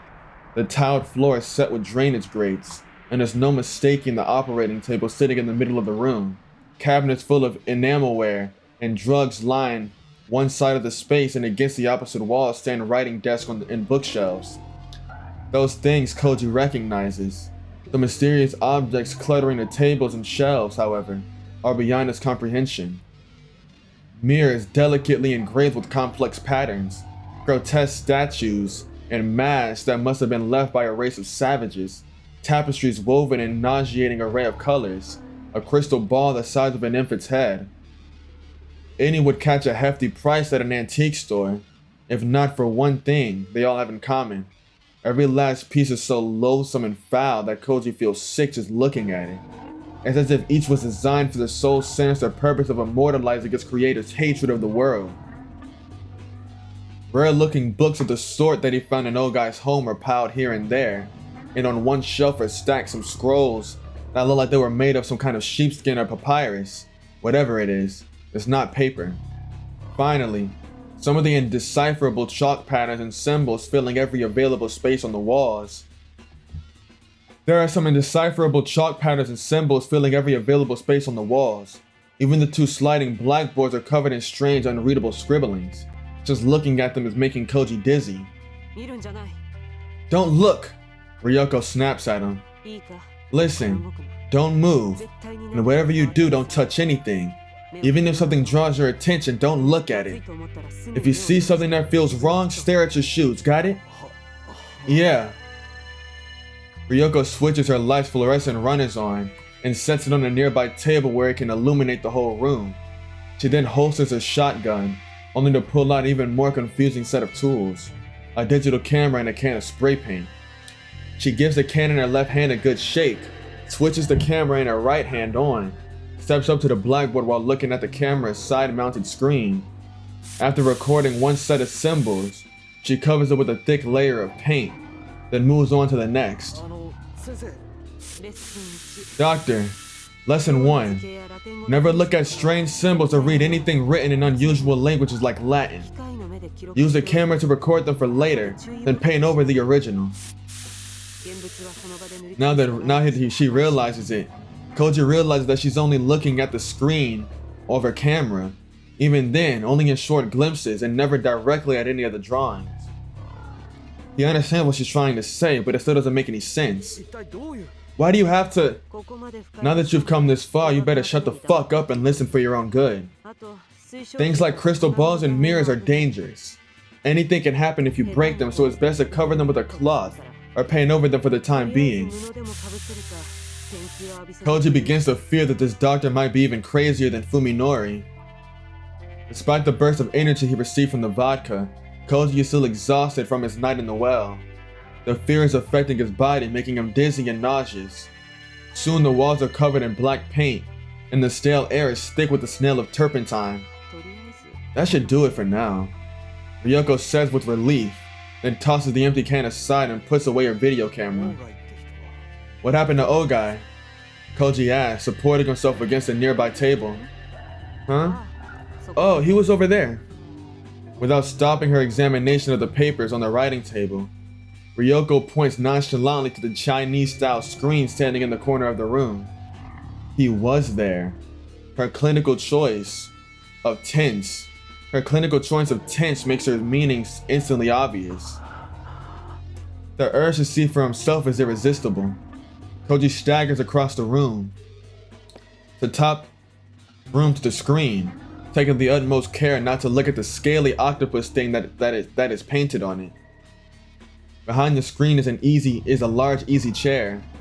Although he's never met the man before, Koji is fairly certain that the person sitting in it is Ogai Masahiko. Ogai's corpse must have shrunk significantly while drying in this sealed chamber. The body is barely the size of a child's, with only the business suit hanging from the bones offering any hint of Ogai's former stature. His empty eye sockets and wide open jaw are filled with darkness, the same darkness that surrounded Koji at the bottom of the well. Compared to those gaping voids, the tiny hole in Ogai's right temple is almost demure. The revolver that he presumably used to kill himself is still clenched in his dangling right hand. It looks like a child's toy compared to Ryoko's shotgun. Ryoko must have noticed Ogai's corpse while she was spray painting the walls, and she still kept working without batting an eyelash. Impressive, though not exactly surprising after what he's been through. It's getting difficult to remember the last time he spoke to someone sane. But if not for her, Koji reminds himself with a bitter smirk, he would have ended up joining his mummified corpse here, and no one would have ever found him. Koji's vision suddenly dims. He pushed himself too hard, and the spirited vodka can't help him anymore. He collapses to the floor, unable to hang on to his slipping consciousness. The last thing he sees are Ogai Masahiko's gaping eye sockets staring at him.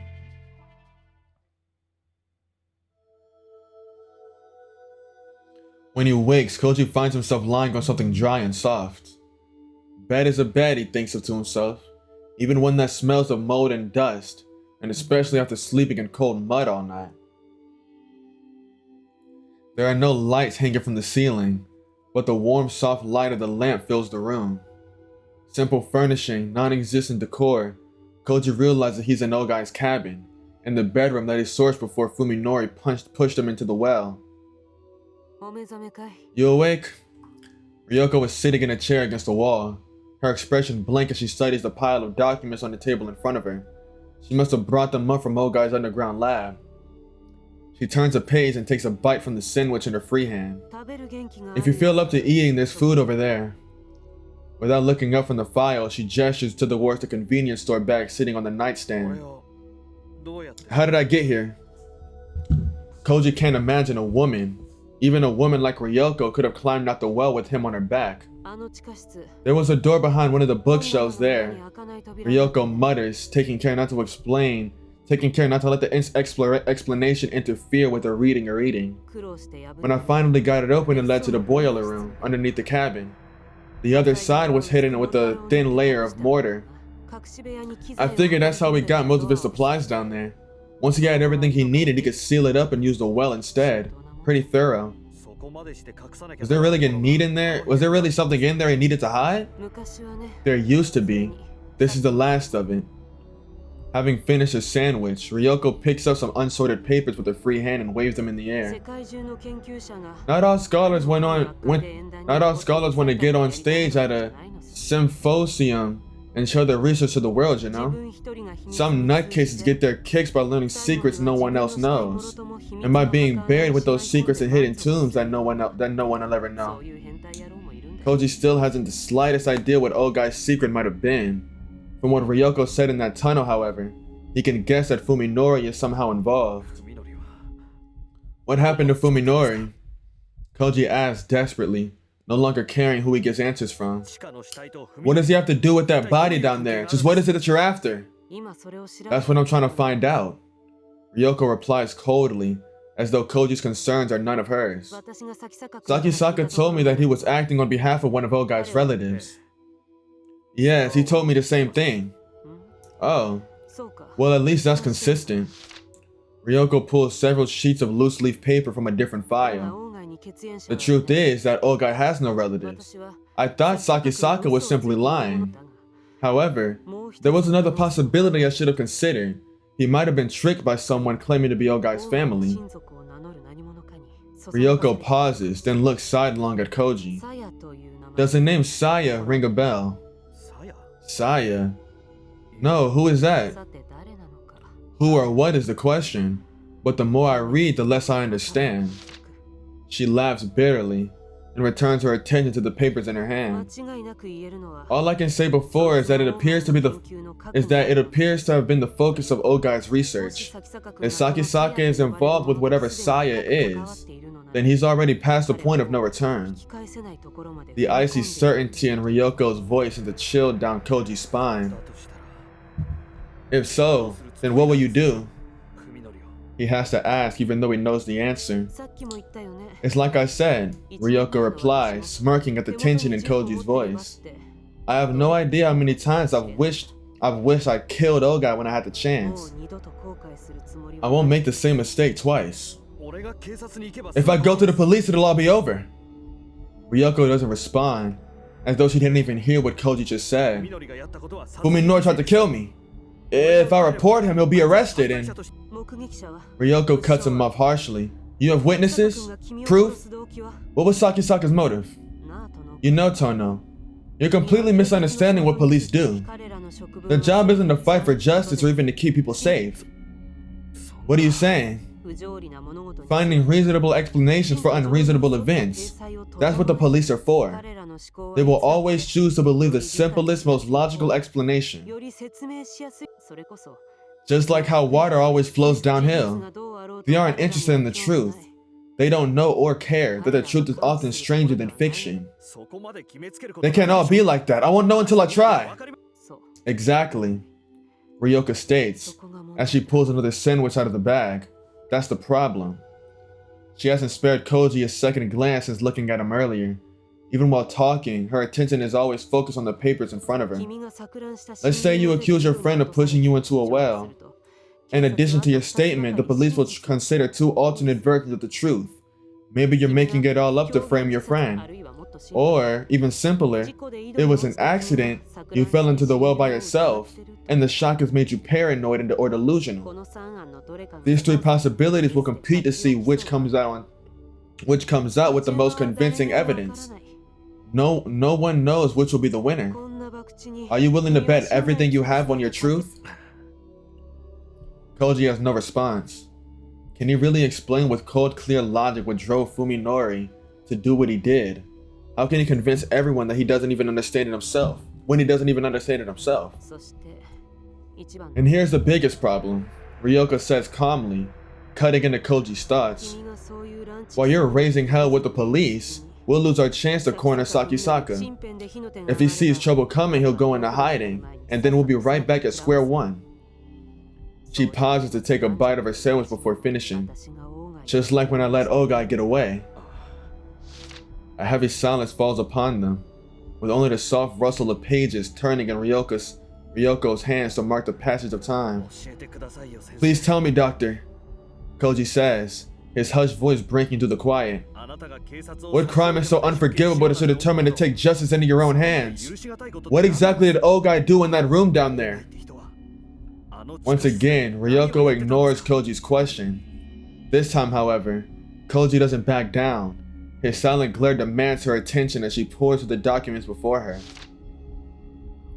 After some time, Ryoko arranges the papers in her hands and sets them aside as though having come to some conclusion. She then turns her chair to face Koji for the first time since he awoke. Listen, Tono. Her hard stare belies the calmness in her voice. You need to get out of this while you still can. There's a lot of fine hot springs around here. Go relax and don't return to Tokyo until you're ready to forget any of this ever happened. Forget? Koji feels anger rise within him. Omi was my girlfriend! Fuminori was my best friend! And you're telling me to forget about them? Yeah, forget about them. Ryoko replies calmly. Ryoko replies, coolly rebuffing Koji's anger. This isn't a suggestion, it's a warning. Whatever they were to you, that's all over now. You'll never see them again, I guarantee it. Then what about Tsukuba? Koji shouts, unable to control himself. She begged me for help on the phone. Something terrible was happening to her. And how many hours ago was that? Do you know how much time passed since I saved you? How much longer do you think you would have lasted down there if I hadn't? She shakes her head, then declares coldly, it's too late. She's already dead. Don't expect everyone to be as lucky as you. You heartless. Koji growls, unable to suppress his anger. If you'd found me dead in that well, you wouldn't have thought anything of it, would you? Fuck no! Ain't nobody worried about you. I'm trying to get Ogai. She the GOAT.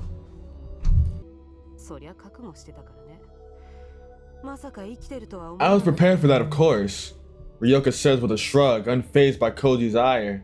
I hardly expected to find you alive.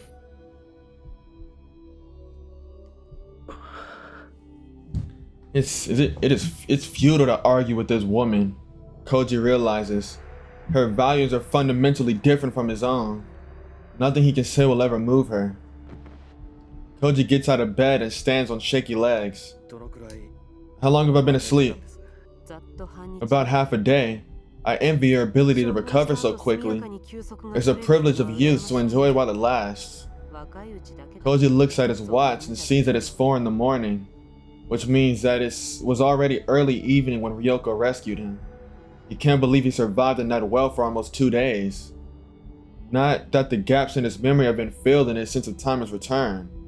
Now that the gaps in his memory have been filled in it since the time has returned, he realized that it's already Sunday morning. Ryoko's right, a lot of time has passed since he spoke to Yo on the phone. Koji grabs his sport drinks and 2 jelly packets from the bag of food that Ryoko brought, then heads for the door. His legs are still a little unsteady, but he can compensate for that with sheer willpower. Just to make sure, mind telling me where you're going? Tokyo. Koji replies brusquely. His tone as hard as hers. Tsukuba might still be alive. I'm gonna go save her. You just don't listen, do you? I can say the same about you. Koji's expecting Ryoko to watch him go with that cold, mocking smile of hers. Instead, however, she sighs heavily and rests her jaw on her hands. Can't you wait a little longer?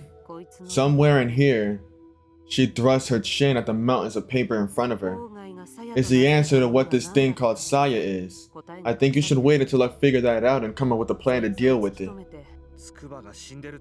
You would think that since you're already convinced that Tsukuba is dead.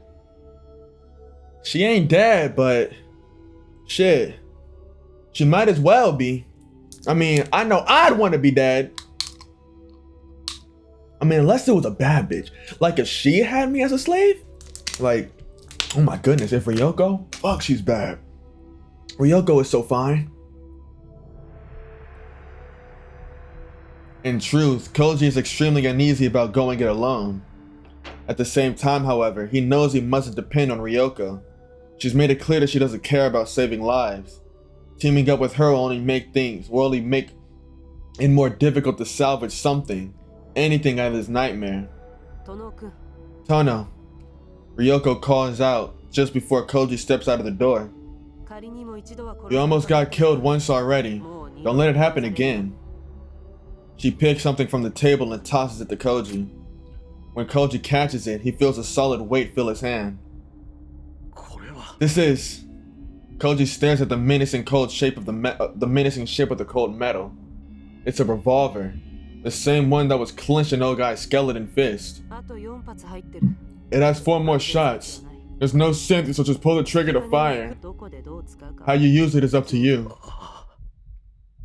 If Koji were his usual cautious self, he would not hesitate to reject the dangerous offering. The only time you truly need a gun is when all hope is lost. He preferred not to fight a losing war. And yet, without even knowing it, Koji had already set foot in Ryoko's world, choosing instinct over reason. He accepts a small but deadly weapon and stuffs it in his pocket. There's no question that Koji intends to save Yo and bring Fuminori to answer for his crimes. In the back of his mind, however, he can hear the footsteps of ruin approaching.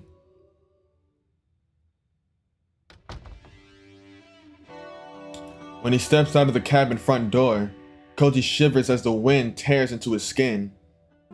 When he steps out of the cabin's front door, Koji shivers as the wind tears into his skin. To his surprise, the outside air is even colder than the mud at the bottom of the well. Perhaps the cramped space mitigated the cold somewhat. If he had been exposed to this chill all night long, he would have surely frozen to death. Koji finds 2 cars parked in the yard. The smaller car next to his must be Ryoko's. When he sits behind the wheel of his car, he gets some relief from the feeling that he's taken the first step, however small, back into his world. He sips the sports drink, wetting his parched throat, and washes down some jelly. His stomach rebels at the sudden influx of food after 36 hours on empty, but he manages to force down the urge to vomit. Koji needs the energy no matter how hard it is. He must regain enough stamina to overcome the challenges ahead. After forcing down as much food as he can handle, Koji leans back in his seat and takes a short break. When he begins to feel like himself again, he reaches into the back seat and pulls his spare cell phone out of his bag. He never expected that carrying 2 phones would be such a stroke of luck. As he calls up Fuminori's number and prepares to hit send, Koji is overcome with a flood of emotion. Don't call him! Rage, despair, sorrow, pity. He's unable to decide what to feel towards his friend. However, there's no time to dwell on the past. Every second lost diminishes the chance of saving Omi and Yo. I hate to break it to your partner. Koji refuses to consider that it may already be too late. I hate to break it to your partner. He steels himself and presses the button, and holds the phone to his ear as it rings. The shrill sound seems to go on for longer than it ever has in his life. Right now, Fuminori's phone must be displaying the name of the caller. Koji wonders what his reaction will be when he sees it. The call goes through. In the silence on the other end of the phone, Koji senses surprise, apprehension, and dark fury. Feeling slightly gratified, Koji delivers the first jab. What? Weren't expecting a call from a dead man? I'm surprised. How did you manage it? How did you manage it? As Koji's about to answer, an idea suddenly comes to him. There was a secret passage in the well, Koji says, a plan forming rapidly in his mind. It led to a hidden underground lab. He pauses to let that sink in. Then with satisfaction filling his voice, he says, I met Ogai Masahiko.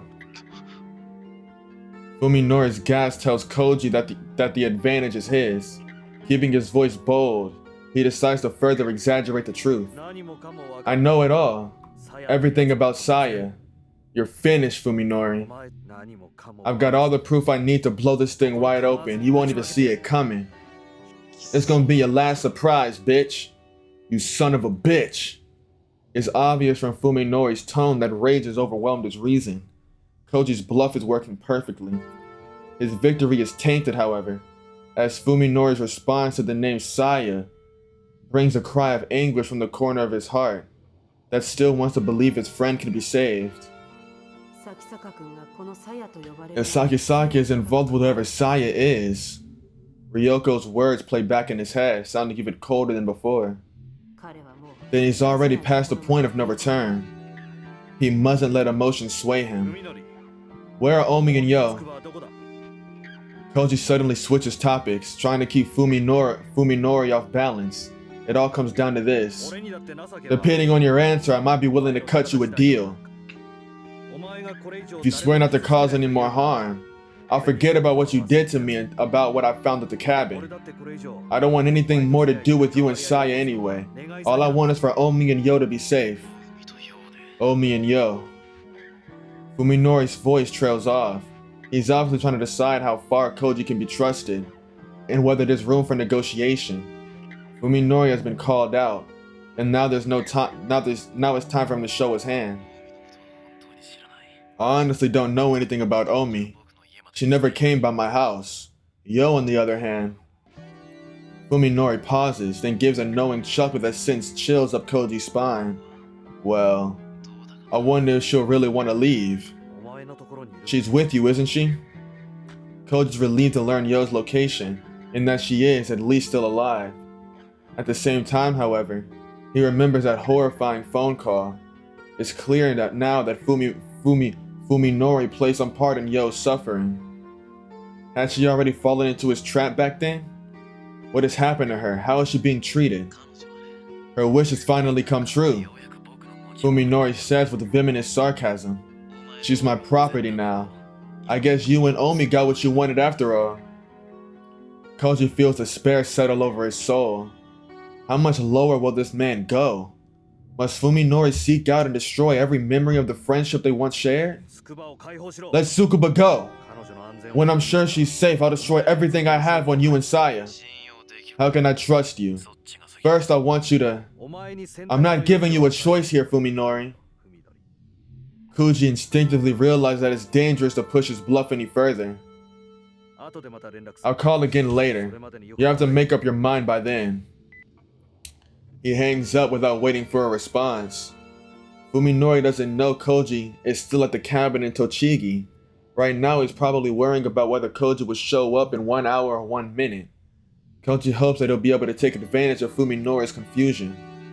3 hours. That's how long it'll take the race all the way back to Tokyo. Koji is afraid that his body won't carry him through such a long drive. His mind is clear, but his limbs are still half asleep, like they're weighted down with lead. Although he knows that he has to stay resolute, Koji still longs for the peace he had just a few days ago, when life or death struggles with the furthest thing from his mind. Back then, he could never have imagined himself fighting to rescue a friend from the clutches of a madman. With each passing moment, he feels himself becoming less like the person he was. When all this is over, will he be able to return to his old life? Or will this change continue until it's consumed him utterly? Time is against him. Every second that passes is wasted. Even so, he decides to allow himself just 5 minutes of weakness. For exactly 5 minutes, He leans against the steering wheel and cries. And when his tears have run dry and his heart is calm, Koji starts up his car and drives away.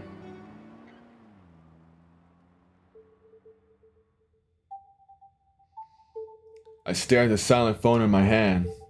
There is anger, of course, but something cold and heavy holds my emotions in check. The sense of danger. To be honest, I'm surprised at how calm I am.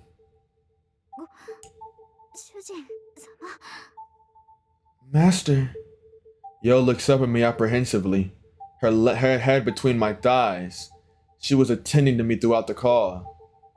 The remaining fragment of her memory seems to have joined together, and she has regained some degree of speech.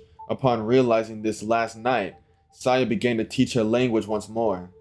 I assume she finds our pet's efforts amusing. Don't be mad. Yo will try harder. The pleasure from her ministrations threatens to impede my thoughts, and besides, my arousal has already vanished.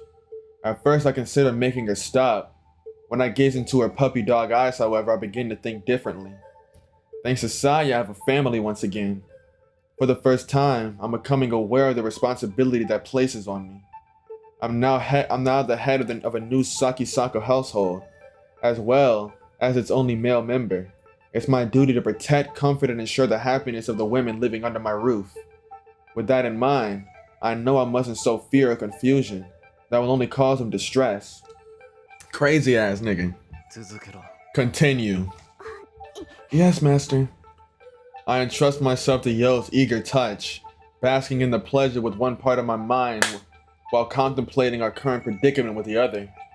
It is clear that I made a grave error when I failed to finish Koji off 2 days ago. Right now I need to set my frustration and anger aside and deal with this problem logically. It's time to leave.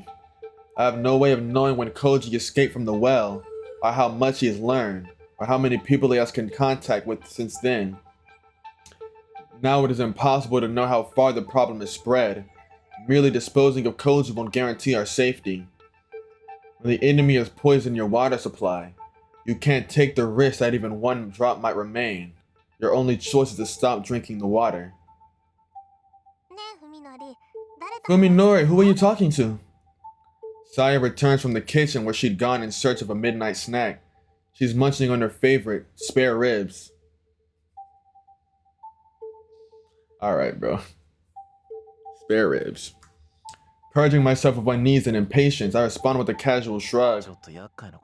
Looks like we have a little problem. That bastard Koji is still alive. Oh dear. By breaking the news so suddenly without any trace of anxiety, I'm able to avoid frightening Saya. Instead, she's merely surprised. I knew that remaining calm would work. Moreover, I'm currently being pleasured by Yo. It would be hard for anyone to get too serious under these circumstances. Saya, it might be best if we leave this house. Saya lowers her eyes and strokes her chin thoughtfully. Well, this was bound to happen sooner or later. Even without Koji, it's only a matter of time before someone reports the Suzumi family missing. Yeah.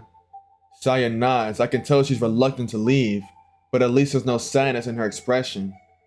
Everything will be fine. I'll protect my life with Saya just as I have up until now. I have that power. Knowing that we've overcome one problem fills me with new confidence. Now then, we better get ready. We can travel light and take the Suzumi family car. I better withdraw everything I left in my bank account and carry it in cash. I'll also need a weapon, something more reliable than a butcher's knife. Koji will most likely follow. He thinks that Yo can still be saved. However, I'm not abandoning this house just to run away. As long as Koji knows our location, we're stuck on defensive. Leaving gives me a chance to regain the initiative and deal with him at a place of my choosing. The next time we meet, I'll kill him with my own 2 hands. I'll make sure to wring every last drop of life out of his body. A shiver runs through me as I anticipate the battle ahead, and my bloodlust burns like orgasmic fire.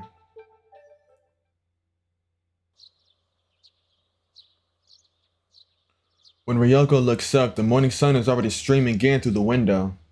Tired from hours of poring over files, she removes her glasses and massages her aching eyes. Her dreams are always filled with horror, yet the night she just spent was more nightmarish than them all. And it's not over yet. She has only just set foot on the threshold. As expected, the files left by old guy Masahiko were not the sort that Ryoko could simply pick up and read. Fortunately, old guy had been too old-fashioned to put his trust in electronic media. If he'd encrypted his files on a computer, she'd have to find a hacker to decipher them. In fact, he had not employed any kind of code in his writing. That would have been too time-consuming by hand. The method of obfuscation he used was quite simple. Of the files Ryoko pulled from his underground lab, the majority turned out to be notes and these from old guy's days as a student. The important papers were the diaries and research notes that had been scattered throughout the piles of worthless scrap. At first, she was unable to understand the documents that she had found. Each sheet was covered with text on one side and blank on the other. Each line was completely unrelated to the next, making it impossible to glean any meaning from the whole. The trick revealed itself, however. While she was sorting the pages that made no sense, she found that each line continued on the same line of a different page. In old guy's diary, for example, the first day began on the first line. It continued not with the next line, but with the first line on the next page. Similarly, the second day was on the second line, the third day was on the third line, and so on and so forth. After filling all the lines on one set of pages, old guy had torn them out and scattered them among his other files. There was no regularity to how the pages were numbered, of course. Unable to locate any sort of key or legend, Ryoko had no choice but to figure out the page order manually. Despite knowing that the task would be exhausting, Ryoko set to it valiantly. After separating all the loose leaf sheets from the jumbled files, she began the painstaking process of linking pages together according to the content of their first line. She found that old guy had dismantled and scattered his diary each time he completed a number of days equal to the lines on one page, and so he'd done the same with his research notes every 30 pages or so. The diary was much easier to restore because the entries varied in length, later pages, and larger numbers of blank lines. The page with only one line, therefore, was the last page of the diary, and those with the most blank spaces could be considered closer to the end. Ryoko's perseverance has paid off, for she has already succeeded in restoring several volumes of old guy's diary. As she reads them, she feels despair draining her spirit, as it has so many times before. The cursed feeling of powerlessness that comes with knowing hidden truths. Those who have tasted it once shall be beaten down by it again and again until they die. All secrets are connected after all. Once you've glimpsed into the tiniest fraction of the world's true face, you have no choice but to watch in horror as the veil rolls itself back inch by inch. All that remains is to wait for the day when insanity will crush your reason under its ever-mounting weight. I have succeeded in communicating with the organism.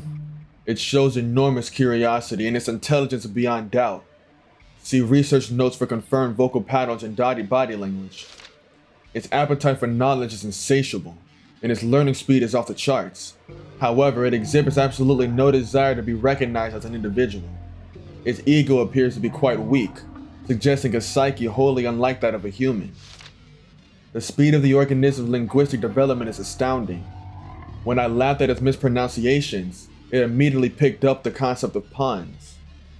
Ever since, it has been employing its entire vocabulary in an attempt to find puns that will make me laugh. Perhaps in a few days' time, it will have learned enough language for us to communicate freely.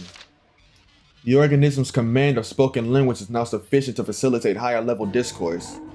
But although it has regaled me with questions all day, it remains unable to answer any of mine. It replies suggests that it has gained awareness only after materializing in this universe. It has no knowledge of where it came from. While I am disappointed, the fact that it has reached this level of intelligence only 1 week after starting to think tells me that there is no end to what I can learn from it. Hypothesis: it is not a naturally occurring organism, but was created by an even more sophisticated sentient life form. This would explain why it has no ego yet possesses such a hunger for knowledge. It might be some sort of reconnaissance drone, that was sent here from another world. Ryoko smiles humorlessly for the umpteenth time as she started reading.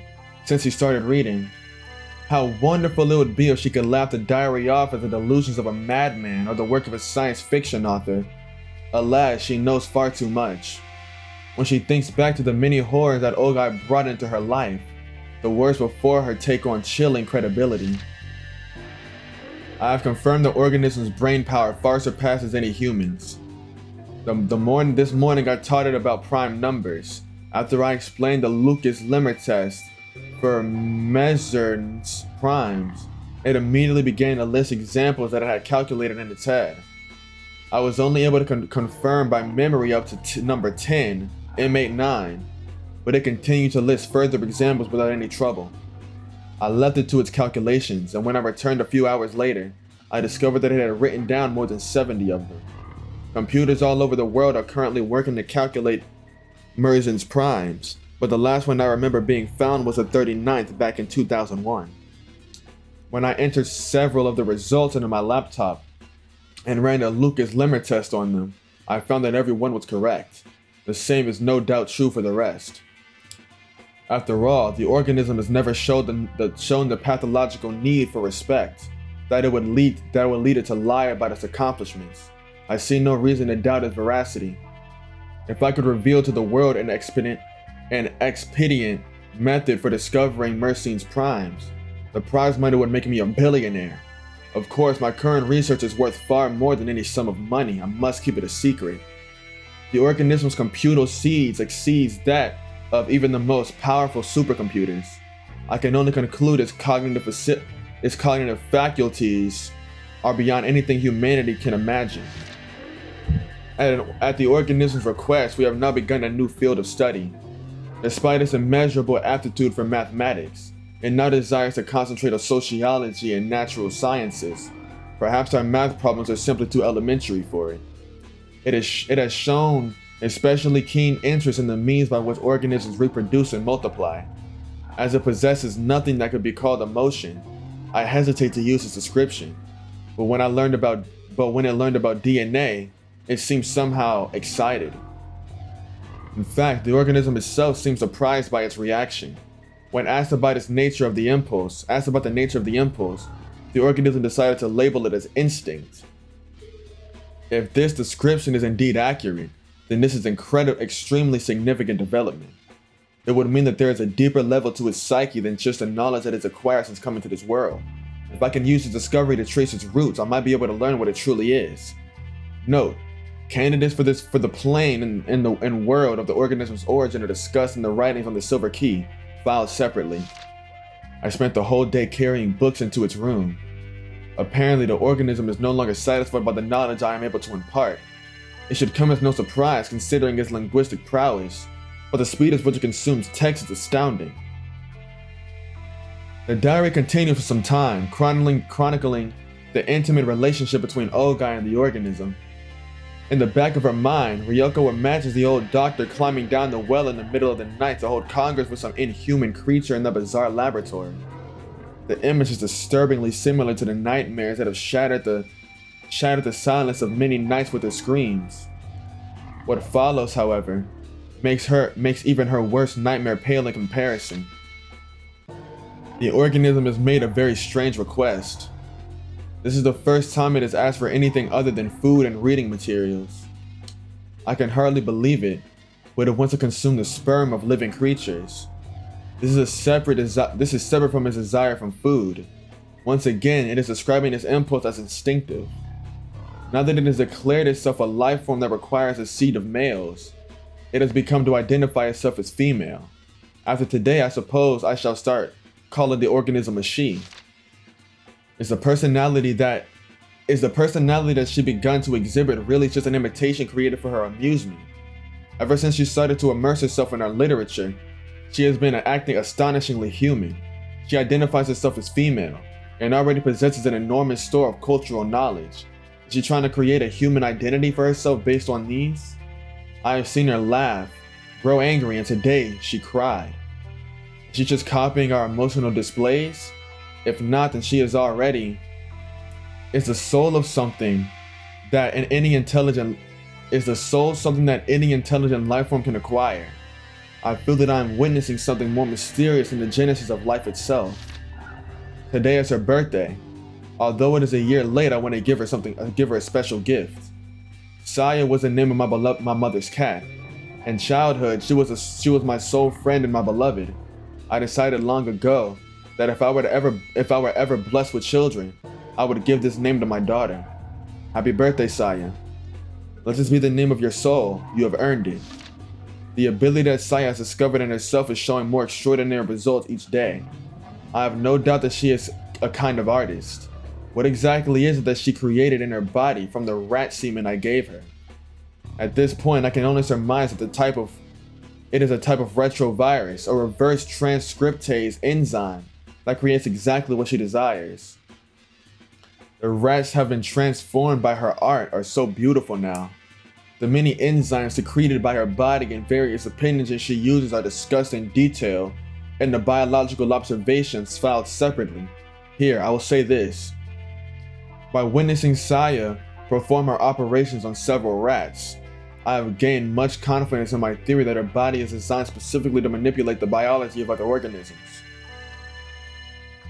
Ryoko looks grimly at the still unsorted mountains of research notes. When she finally manages to separate those papers, she'll probably find the many other files mentioned in the diary. Ogai's biological observation at the very least. She wants to look through those before facing the thing called Saya. Under no circumstances does she want to go into the battle unprepared. She looks at her watch and sees that it's already 7 in the morning. Assuming Tono Koji made no stops, he should be arriving at Tokyo about now. Now that it's too late, she wishes she stopped that stubborn fool from leaving. Even if she had to shoot him in the leg to do it.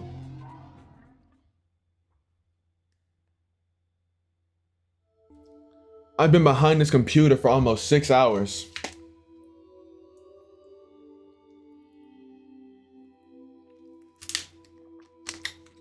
Well, I say more close to maybe 5:30. Because I did have like the occasional maybe 5-minute break. So maybe closer to 5:10. Maybe closer to 5 hours. Koji pulls up 2 blocks. Koji pulls up 2 blocks from the Sakisaka house and stares at the silent building.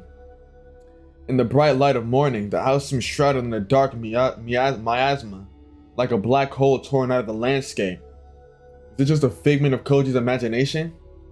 Every window is closed, offering no glimpse on the inside. Koji has no way of knowing whether Fuminori is home.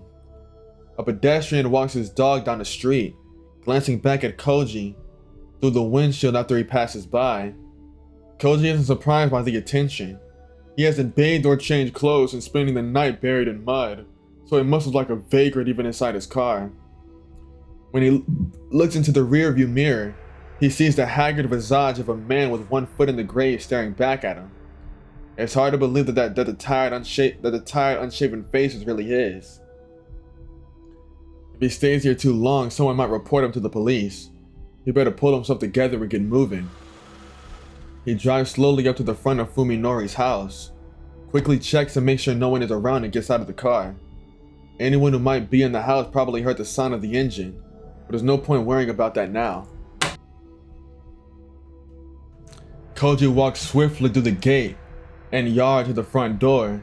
He puts his hand on the doorknob, foregoing the bell. The time for such pleasantries is past. The door is unlocked and the knob turns easily in his hand. He puts his ear to the door and listens for any sign of life. He's acting like a thief. He realizes it was some shame, but that is the least of his worries now. No sound from within. After checking the street again to make sure no one is looking, he quickly opens the door and disappears inside.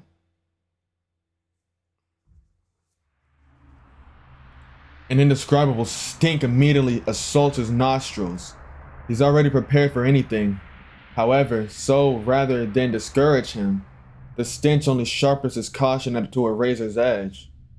He's crossed his threshold many times in the past, and his memories of days spent here are still bright. So why does he feel the same ominous, blood-chilling aura that permeated Ogai's home and cabin? Anger and sorrow seize Koji's heart, as though a dear friend's grave has been defiled. Koji doesn't remove his shoes before entering. He knows why he's here and is not to be polite. Every storm shutter is closed, filling the house with gloom, and he can see nothing but pitch black darkness through the open doors in the hallway. He should have brought his flashlight from the car, he thinks ruefully, then remembers that he dropped the light when Fuminori attacked him, and is still lying in the backyard of the cabin at Tochigi. The house might be empty, but then again, it might not. Each particle of the air charged with silent menace. Is his enemy lurking somewhere in the darkness? It's not hard to imagine Fuminori waiting for a chance to take him by surprise and finish off what the well failed to do. Koji walks down the first floor hallway, then climbs the stairs to check the second floor too. He moves slowly and carefully, keeping his senses sharp, but feels nothing watching him from the shadows. After completing his round safely, he's convinced that the house is empty. He suddenly realized that his hand is touching the cold steel of the gun in his pocket. Did he intend to draw the weapon upon encountering Fuminori? Nigga, you better. Now that Koji thinks about it, his own actions seem mysterious to him. What was he planning to do when he meets Fuminori? Will he lay into him with curses and epithets? Epithets? Will he force him to turn himself in, or will he? Koji shakes his head. This is no time for such hopeless questions. If he keeps thinking, he'll stop moving. If he stops moving, fear will paralyze him forever. His only choice is to keep marching on. He has to close the distance to his prey. In any case, Fuminori isn't home. What form the reunion will take will probably be decided at the moment of their meeting. All Koji has to do is not hesitate when the time comes. Still, why does the whole house smell like stagnant water? It's been 3 months since Fuminori distanced himself from his friends. What kind of life has he been leading all this time? Koji enters the living room and feels along the wall for a light switch. The moment he flips it on, the answer to his question is revealed. How far has Fuminori gone? Koji realizes this is the first time he has encountered Fuminori's insanity in visible form. From the dust piled up in the corners of the room, it's clear that the paint was not applied recently. How many nights has Fuminori spent surrounded by this maddening array of color? If such obvious signs were available, why didn't Koji realize that something was wrong before it got this bad? Was he deaf to the dying screams of Fuminori's sanity? Was their friendship really so worthless? As he stands petrified in the unfamiliar room, Koji directs his anger entirely at himself. If he could, he would like nothing more than to apologize to Fuminori for failing to help him through his suffering. Koji feels that he might have been able to save his friend. Perhaps he's arrogant to think so, but if so, it is arrogance born of kindness. Koji passes through the living room and opens the sliding door that leads to the kitchen. When he enters, he finds that the most disturbing of the house's many stenches is strongest here. Blood. The room is redolent with the smell of countless layers of blood grown stale over time. He peers into the well-used sink.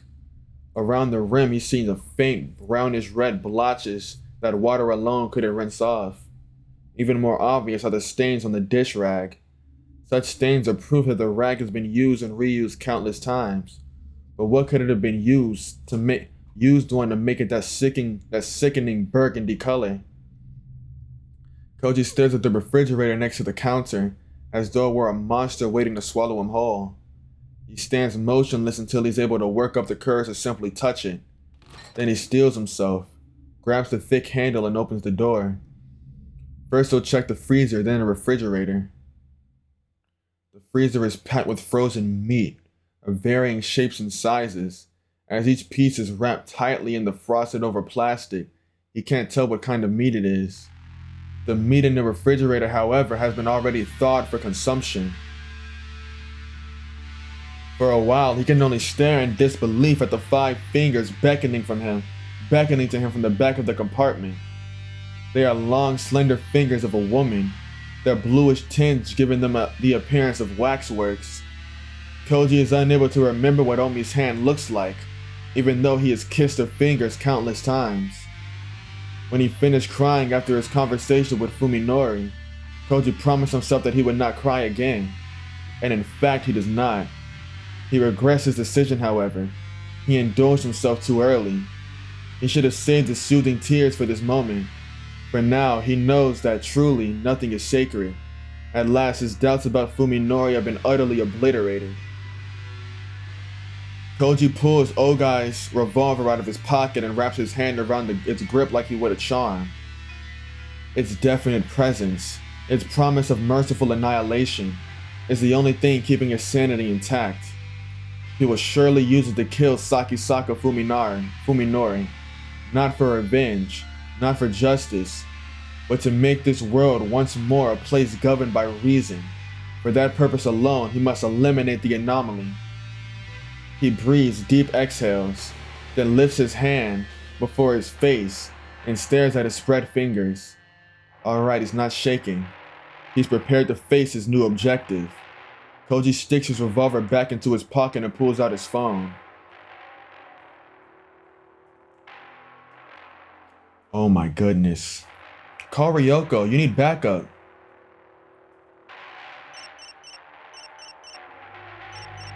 The ringing of her cell phone interrupts Ryoko's labors. When she sees that the caller is Tono Koji, she unwittingly breathes a sigh of relief. This is Tombo, what is it? I've searched Fuminori's house. Even over the phone, Ryoko can hear the change in Koji's tone. His is a dull, flat tone of someone who has had all the energy beaten out of him. Fuminori has murdered people. He's killed too many people to count, and he's eating them. His first steps into Ryoko's world have already brought him face to face with something particularly gruesome. In consideration for his probable state of mind, she decides to say nothing. Omi is dead. Tsukuba too, probably. Doctor, I was wrong. The fact that you're still alive to make this call means you haven't made a fatal mistake yet. Ryoko says, praising Koji in her own way. Whether he's comforted or not is up to him. Anyway, don't screw up this time. Do nothing until I return. What we're dealing with here isn't going down easy. With her understanding of Saya deepening by the hour, Ryoko was able to make this declaration with new confidence. Fuminori already knows I'm alive. I didn't tell him who rescued me, but he's definitely on guard. I see. Koji's actions were rash, but there's no point in regretting them now. The more proactive approach would be to use the pressure he's placed on Fuminori. Ryoko's involvement is still a secret. That makes her a wild card. Depending on how she plays it, this advantage could be decisive. Have you found anything? Not enough yet. Ryoko answers, glancing sidelong at the loose leaf pages still scattered across the table. Let's see. I'll wrap this up by evening and return to Tokyo around midnight. You stay out of trouble until then, got it? Yes. The lack of emotion in Koji's voice is actually reassuring to Ryoko. He's a machine now, able to do whatever it takes to accomplish a single goal, the extermination of Sakisaka Fuminori. He's even willing to accept help from Ryoko, whose principles hardly mesh with his, a praiseworthy change indeed. After Ryoko hangs up, she gloomily counts the stacks of loose leaves that still need to be restored. There's no time left. She'll only be able to get the general picture. If she has to go into battle with only fragmentary knowledge, and there's one thing she must absolutely decipher: Ogai's biological reports, which should contain information on the strengths and weaknesses of the organism called Saya. All she can do now is pray for luck as she dives back into the mountains of paper.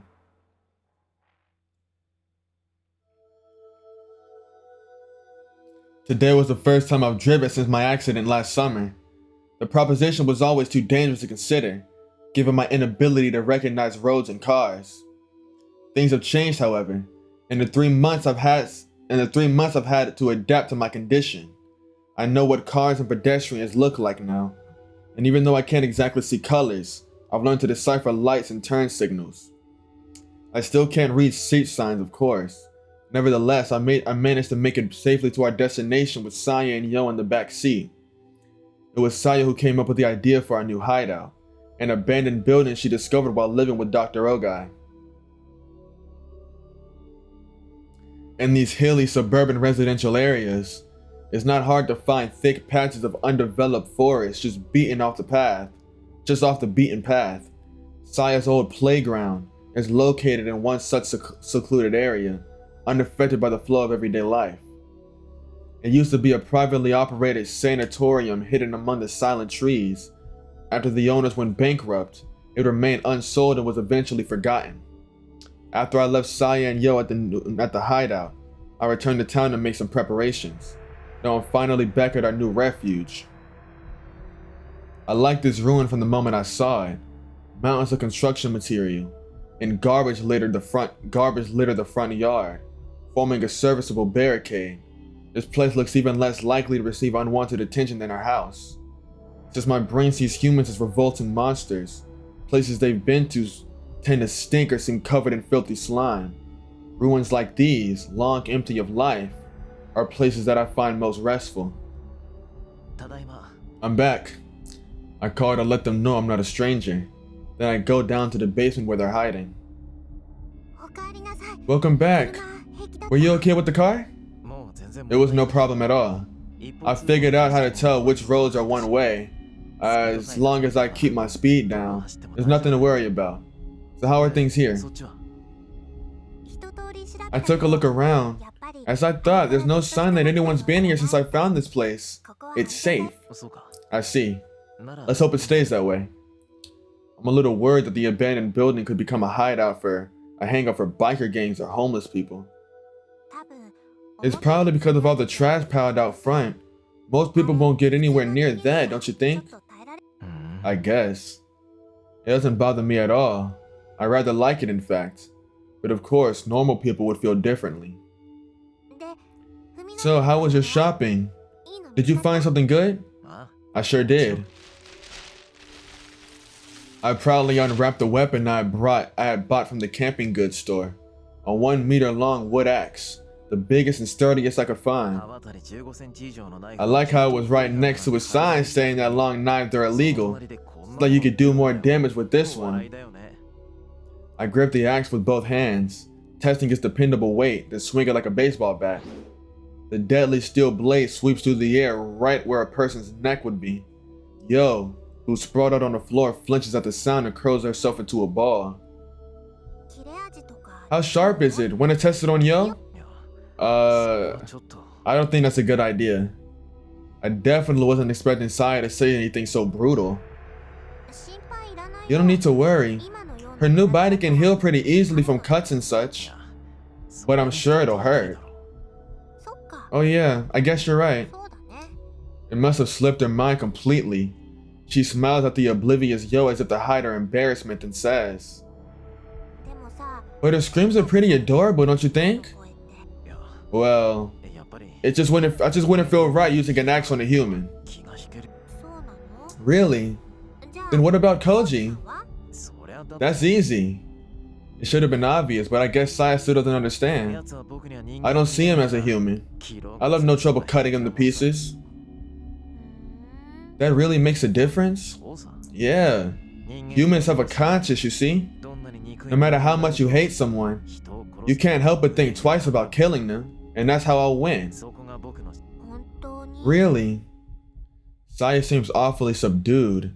I guess she's concerned about what'll happen when I have it out with Koji. He's bigger and stronger, so I might not have much of a chance against him in a straight-up fight. But what's just slaying a monster to me is murder to him. This is big. He'll definitely hesitate when it counts. I'm a little worried, Saya says softly, staring at the floor with unusual gravity. You can never be sure on how someone will react. It's dangerous to rely on that. She raises her head and looks straight at me. Don't you think it'd be better if I hunt him? I appreciate Saya's consideration.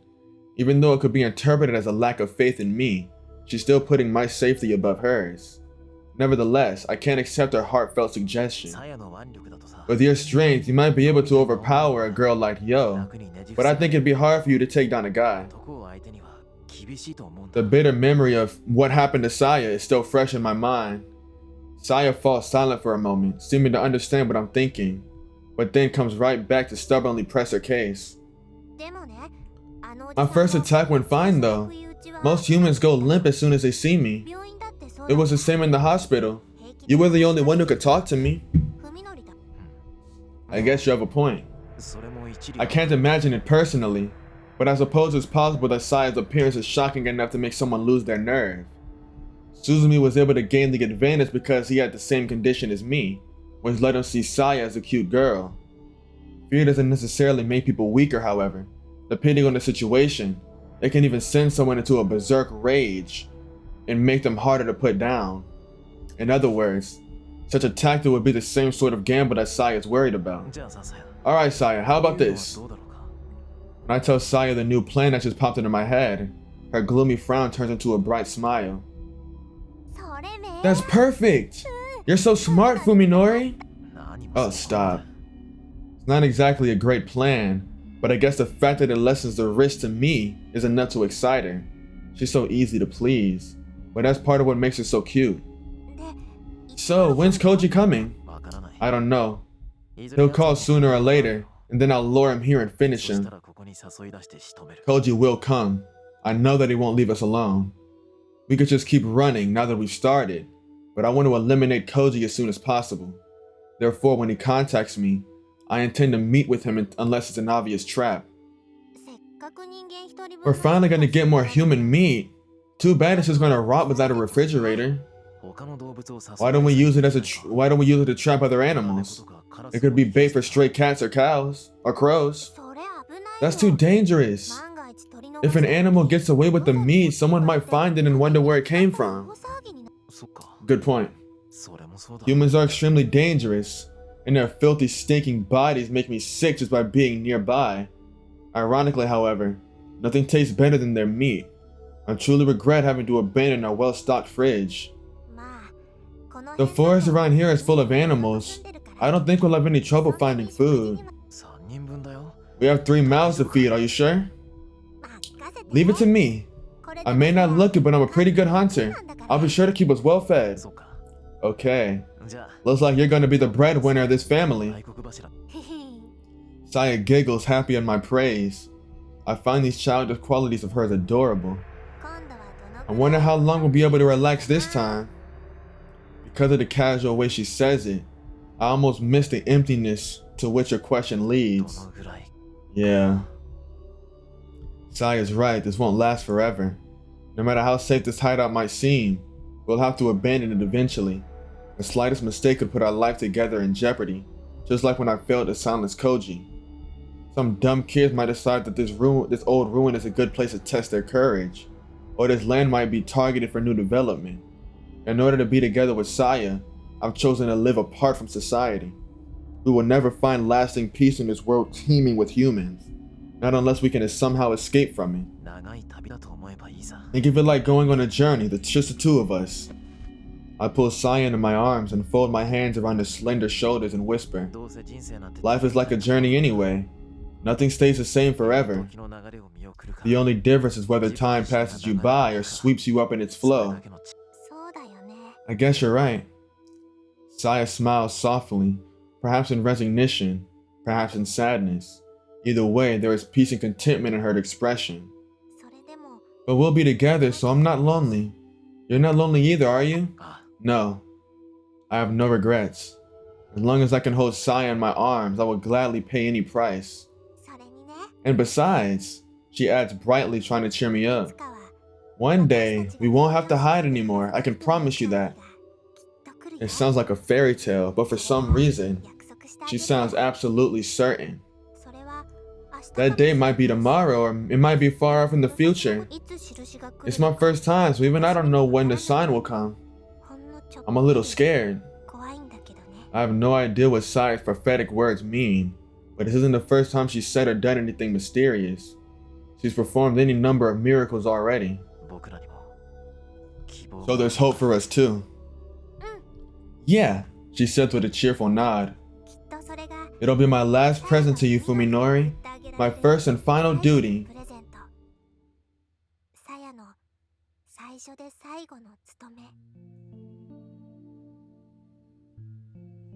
The hands of his watch moved with agonizing slowness, as though counting down the end of the world. In the hours since contacting Ryoko, Koji went back to his apartment, showered, changed clothes, and even had his first full meal in days. He wanted to take a nap, knowing that he needed to rest, but no matter how hard he tried, sleep never came. Forcing himself to relax only made his nerves colder and sharper. With nothing else to do, he decides to wander the city until nightfall. Downtown Tokyo was bustling, surrounded by smiling pedestrians, bright lights, and windows decorated early for Christmas. He feels as if all the happiness in the world has been gathered in this very place. Koji takes it all in, burning it into his memory like it's the last thing he'll ever see. Is the world so beautiful because of the horrors that lurk in the shadows? The glow of the city can no longer warn him. Perhaps that is why it seems so precious. Koji watches the city for hours. It feels unreachably distant, like reading the obituary of someone you loved long ago. His phone rings at 8 p.m. It's Ryoko. The conversation is short. She hangs up as soon as they decide where to meet. And so ends Tono Koji's final night in peace.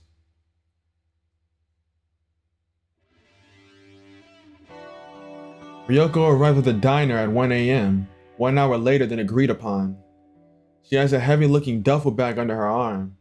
Koji doesn't feel like asking what the bulges represent. Sorry, I had to get a lot together.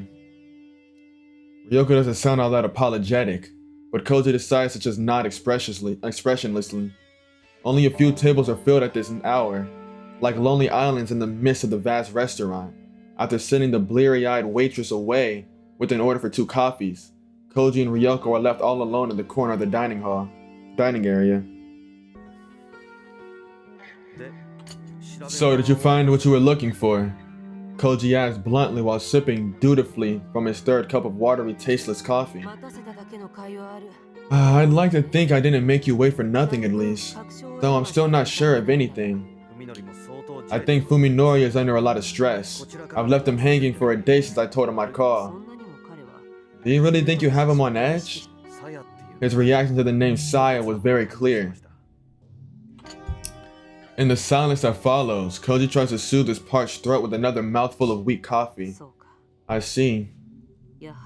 So it is Saya. It's obvious that her grimace isn't for the coffee. You know, don't you? Koji asked, his tone almost confrontational.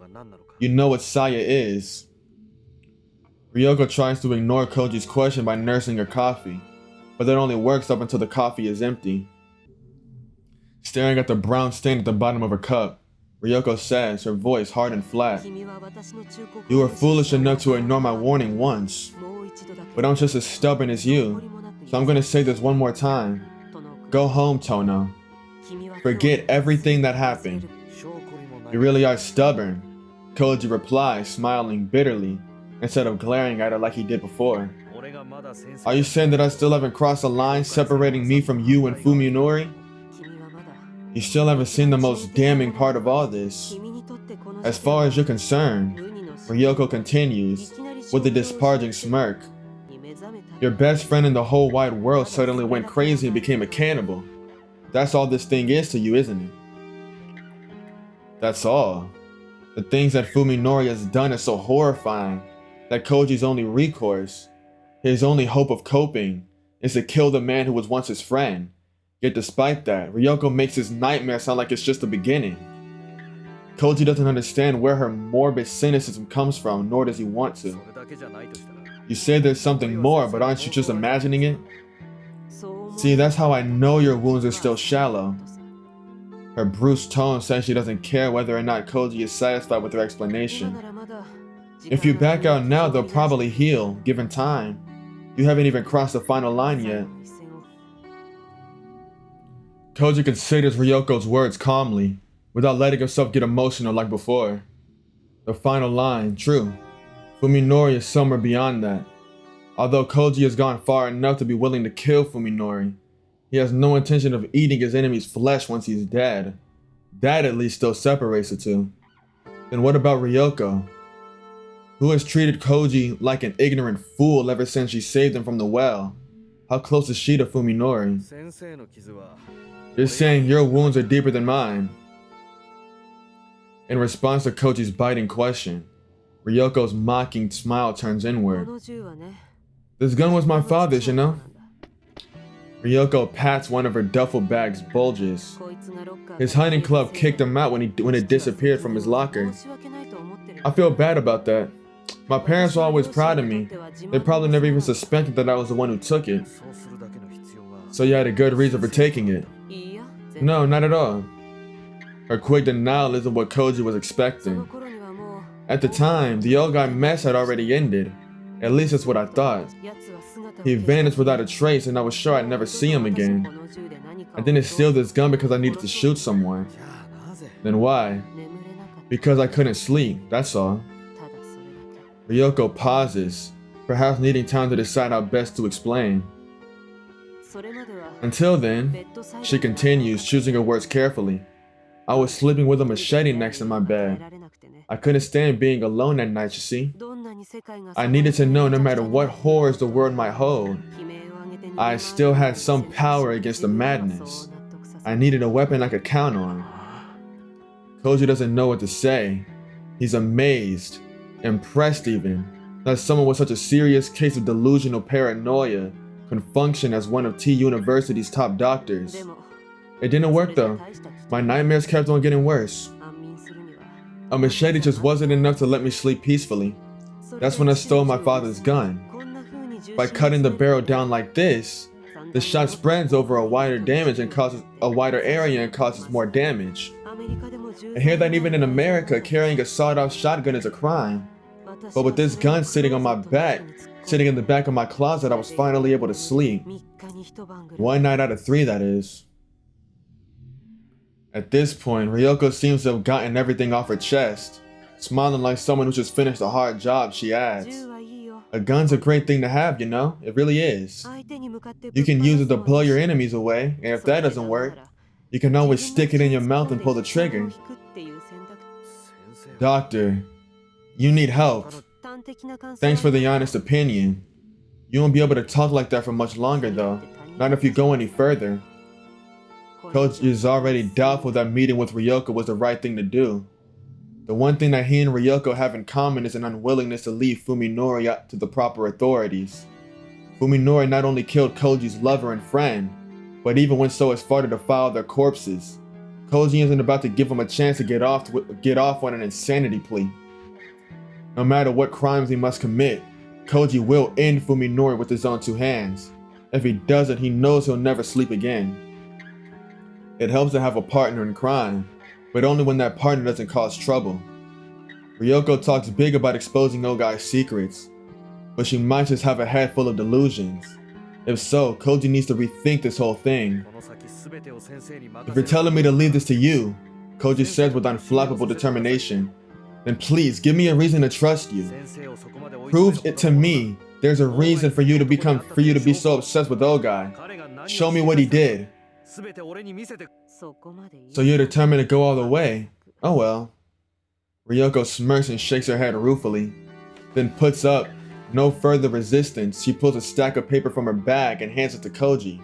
The loose leaf sheets are bound with string. After you read one line, it continues on the same line to the next page. Anyway, just skim it. As directed, Koji looks through the handwritten pages and gives up after less than 3 minutes. This a draft for a horror novel or something. I didn't think Ogai had such childish hobbies. Koji deliberately scoffs at the document, doing everything he can to show contempt for what he just read. At the same time, he tries desperately not to remember the mountain of bones in Ogai's bathtub and the unidentifiable smell permeating Fuminori's house. The specimens that Ogai brought to the hospital 1 year ago were just as unbelievable. Ryoko says, coldly ignoring Koji's disdain. Apparently he continued his research in secret using our supplies without permission. But he made a mistake and was discovered. That's when things got crazy. Judging by the equipment he was trying to use, He meant to treat his experiment as a P3 level biohazard. To be honest, even that might not have been sufficient for what he was dealing with. We might have evacuated the nearby civilians, but the big shots did their thing and made the whole mess disappear. In exchange, we were left with the task of exterminating every single rat on campus, including the things that used to be rats. At their first meeting, Ryoko brushed off Koji when he asked about old guy Masahiko. Now, however, she's telling the whole story. Her voice is flat and emotionless as a machine's. In the end, everyone gave up trying to explain what had happened. One could figure out where its materials had came from, or what they were. In retrospect, they wished that they did the wise thing. They knew how to keep the line between reality and fantasy where it should be. I, unfortunately, was not so wise. Ryoko pauses for a moment, then grins with self-disdain, so maniacal that it strikes Koji like a blow. I searched everywhere for Ogi, flushed him out, and finally learned what he'd been doing. I found the people he'd been dealing with, and who'd encouraged him to perform his experiments. That's when I started sleeping with a machete. I learned just how absurd, how hollow, how worthless our precious reason is. As though fleeing from the quiet insanity that he keeps glimpsing in Ryoko, Koji finds himself paging through the loose leaf in his hands. He reads a line at random. The organism's flesh is not fibrous, but reticulated. Put simply, it is an extremely tough substance that expands and contracts, not in one direction but in all directions. That means that slashing or piercing damage has very little effect. Since the flesh can contract in any direction freely, any wound would be sealed instantly. It's nonsense, what else can it be? If he lets himself believe it, then everything else, all the logical rules that define the world will be rendered meaningless. Do you believe in this, doctor? I lost any reason to doubt it a long time ago. Ryoko reaches into her duffel bag again, this time removing a stainless steel thermos that looks able to hold about 500 cc's of liquid. This is the secret weapon that'll let us defeat Saya. It was a pain to get, but it should work like a charm. I can't take this anymore! Koji snaps, no longer able to disguise his frustration. I don't care what Saya is. All I care about is killing Fuminori. I can't leave this to you. I see. Now that she's given up on persuading him, her assent is swift and cold. At that moment, Koji's life has likely ceased to matter to her. Alright then. You do everything you can to take Sakasaka down. I'll take advantage of any opening you create. I won't get in your way. I'll even take care of things when you screw up. Despite the determination in her voice, Koji can't bring himself to trust this paranoid doctor completely. Do you have any reason to kill Fuminori? I like things neat and tidy. I can't stand people like him who lurk outside the world. They're like cockroaches in your bedroom. Can you sleep with them scuttling underneath your pillow? The moment I find one, I kill it and stamp out all trace of its existence. I have to, for the sake of my mental well-being. Her reasons are similar to Koji's own. He doesn't want to bring a murderer to justice, nor does he want revenge for Omi or Yo. If he did, he could have left everything to the police. The reason he can't is that the villain is Fuminori. The man he believed was his friend has turned his whole world upside down. Everything and everyone was part of this madness is to blame, and that includes himself for allowing the betrayal. His self-loathing, his desire to destroy is what keeping him on his feet. Okay, let's move in for the checkmate. Go ahead and call Sakasaka out.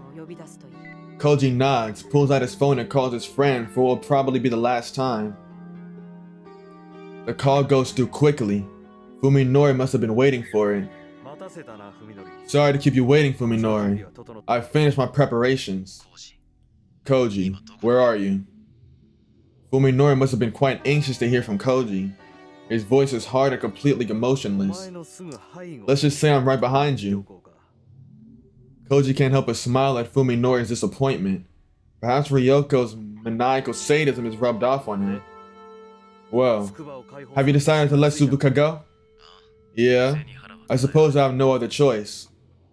He's lying, Koji thinks, remembering the contents of Fuminori's refrigerator. Just what part of Yo did you eat, huh? Did you carve that poor girl up just like a pig? Bring your evidence along with all the files you've gathered. When I'm satisfied that they're the real thing, I'll hand Yo over. Fine, where? First, come to Y Station on the O line. When I'm sure that you're alone, I'll tell you the exact location. You're being awfully careful. No tricks, you have 45 minutes. Fuminori hangs up without waiting for Koji's response. He won't tell me his location until he's sure I'm alone. Not bad for a medical student, I'm impressed. Ryoko's praise sounds serious, drawing a glare from Koji. We'll leave my car here. Is your trunk big enough for me to fit inside? Yeah, but are you serious? You've seen too many movies. This adventure is more dangerous than anything you've seen in a movie. With those bold words, Ryoko grabs her duffel bag and rises from her seat. Weren't you the one who chose to meet here? Yeah, why? Take responsibility for the coffee, she says and tosses him the check. Damn! I wouldn't let that shit slide. Even after Koji arrives at Y Station as directed, Fuminori calls him and makes him change locations 3 more times. Koji's beginning to doubt Fuminori is watching. He might just be using the time to guess when Koji arrives at the designated location. Nevertheless, Koji can't let his guard down. Fuminori might choose any moment to make sure that he's alone. If he makes a mistake and puts Fuminori on alert, Ryoko will lose her chance to take him by surprise. She'll have to put up with the cramped trunk for a little while longer. After the nature preserve in the dry riverbed, the 4th location to which Fuminori sends Koji is in a thick forest at the top of the foothills, high above the developed area at their base. His car's GPS shows a road that leads nowhere, but according to Fuminori, there should be an old abandoned sanatorium there. The park and river were empty this late at night, and during the day would likely be considerable traffic. This time, however, his instinct is telling him that that is definitely a place that no one could find, not even by accident. Looks like this is the final stop. Koji drives up the steep incline, soon leaving the residential neighborhood behind. Even though the hands of progress are right at his doorstep, the underdeveloped forest is darker than he expected. It looks like a great place to live in secret, or to kill someone and hide the body. Places like this, lost and forgotten, aren't found only in deep jungles and hidden valleys. Holes in the world are everywhere, even in the midst of civilization. A broken down gate post suddenly appears in Koji's headlights, like a ghost rising from the darkness. Looks like this is the final stop. He rolls up the gate and turns off the engine, giving himself to the silence of the forest. His phone starts ringing almost immediately. He doesn't need to check who it's from. I'm here. Yeah, I heard you. Welcome to my new home.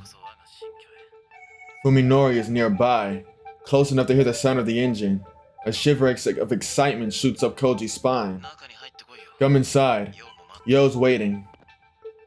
Fuminori hangs up without another word. After grabbing his new flashlight from the glove compartment and checking that the revolver is still in his pocket, Koji opens the door, making sure to pop the trunk at exactly the same time. Ryoko shouldn't need any more explanation than that. Realizing that the interior roof light will stay on and broadcast that the trunk isn't closed, Koji quickly unscrews the bulb, then gets out of the car and deliberately slams the driver's side door hard. Mountains of trash litter the front yard, forming a serviceable barricade. Koji sees everything from small refrigerators and mopeds to huge trunks of concrete and plaster that must have been abandoned by construction workers. The fact that they could get away with leaving all this stuff behind shows just how remote this place is. Glancing sidelong at the rear of his car, Koji sees no movement inside the barely open trunk. Ryoko knows what she's doing. She'll probably wait until Fuminori's attention is focused on Koji before making her move. The moon is brighter than usual, allowing Koji to walk through the front yard without tripping on debris. Staying alert, he heads for the building beyond the mountains of trash. Something must be buried underneath the piles of garbage, because the whole yard is filled with the sharp stink of chemicals. Even the homeless would probably wouldn't come to this place.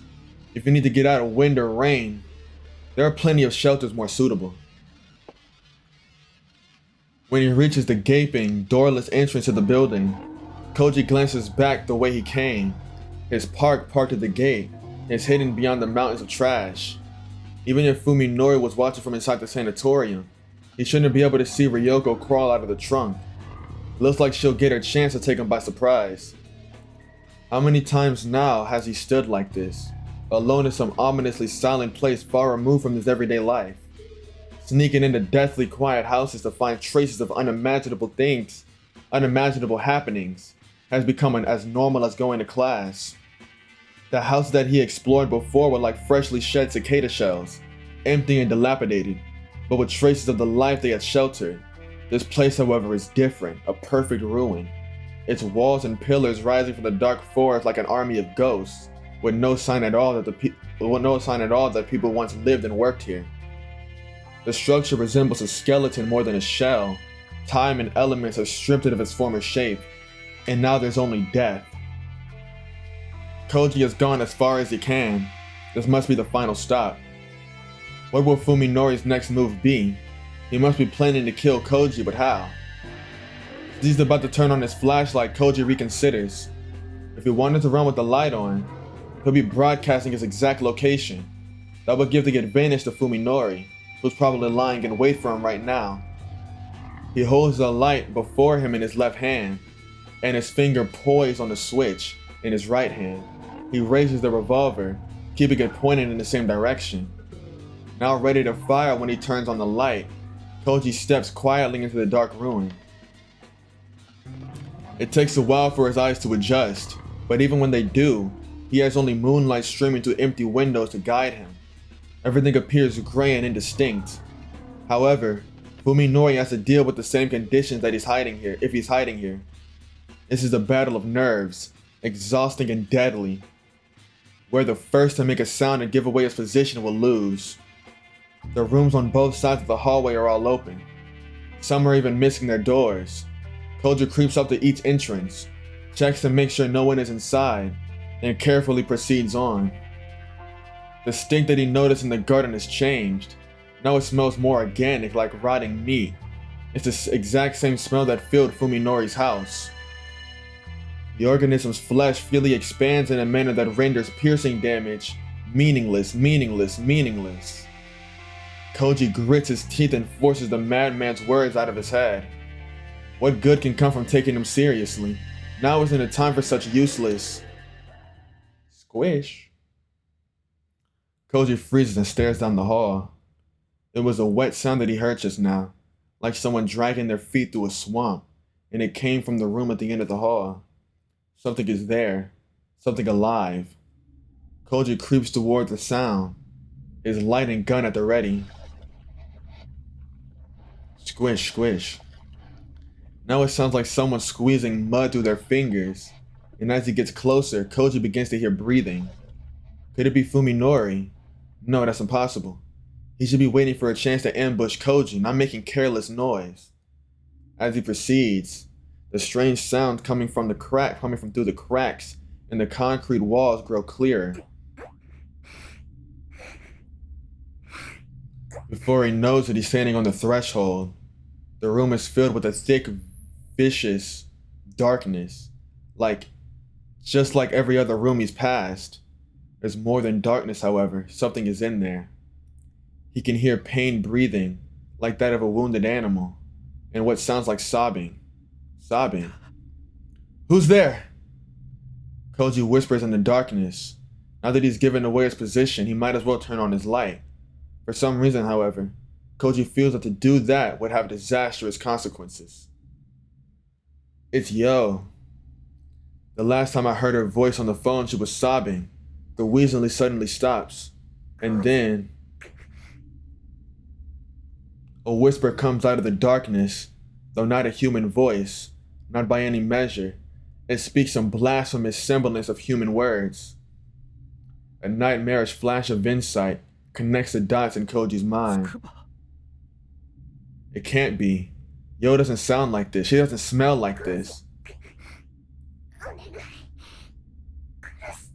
Ooh. But if it's not Yo, then how does it know his name? Why is it begging him for help? It can't be Yo. She's human, not some creature that slithers and hides in the shadows. It hurts. This body always hurts. Save me, Koji! The thing wriggles closer. His reason cries out, imploring him to switch the light on before it's too late, or to turn and run if he cannot. But Koji's unable to make either choice. He can only call out in vain to the amorphous shape in the darkness. Is it you, Tsukuba? Is it really you? Let me die. No more, please kill me. Something soft and slimy slides over Koji's toes. Instinct overrides his will, forcing him to turn on his light and shine it at his feet. The white beam reveals everything. The merciless truth that finally shatters Koji's sanity.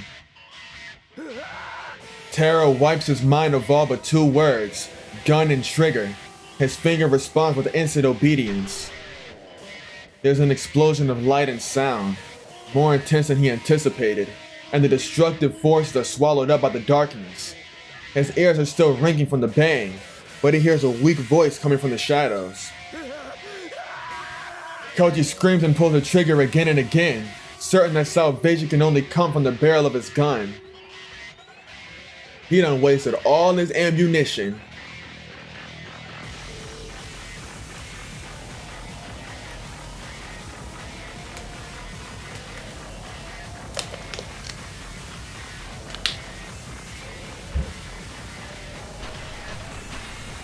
Light and darkness, explosion and silence. They dance before him 3 more times. Koji doesn't even need to aim. The horrible creature is right at his feet, far too close to miss. Ryoko warned him how many bullets were left in the gun, but that information has already been driven out of his mind.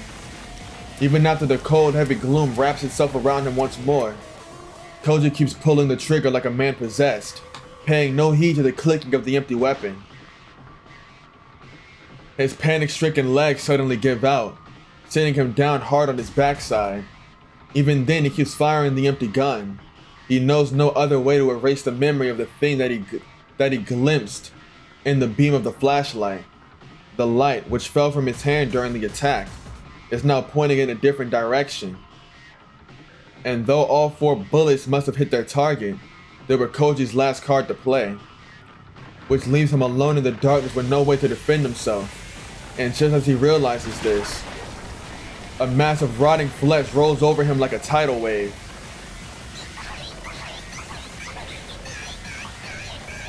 He can no longer even scream as the thing pushes him onto his back. With fear seizing his throat in an iron grip, Koji struggles desperately against the monster as it crawls up his body toward his face. Covering his face with his left hand, he scrabbles wildly along the floor with his right, searching for a way out that doesn't exist. His mind is that of a feral animal, empty of everything but primal terror. And that is why when his right hand closes around something hard at the last moment, he recognizes it instinctively as a weapon. Putting every ounce of strength he has into his arm, Koji swings the weapon hard, swings the heavy object at the creature on top of him. He hears the thud of a blunt object striking something soft and wet, and then Koji's attacker rolls off him. As soon as he's able to move again, Koji leaps to his feet and grabs his new weapon with both hands, brandishing it like a charm to ward off evil. Only now does he realize that he's holding a rusty steel pipe. The monster is still sobbing. With a cry that is part scream, part roar, Koji raises the steel pipe and brings it crashing down on the cowering creature. He hears a wet sound and feels the blood-chilling sensation of its thick, soft flesh absorbing the blow. These combine to evoke an instinctive loathing that wipes his mind of all but the urge to destroy. Die! Die! Consumed by the same desperation with which he kept firing the empty gun, Koji rains blow after blow down on his enemy. After the 10th blow, it stops sobbing. After the 20th blow, it stops moving, and after the 30th blow, it begins to feel and sound more like he's beating a puddle of viscous liquid. Koji doesn't stop thrashing the creature until he recovers enough of his senses to realize that whatever it might have been before is nothing but a corpse now.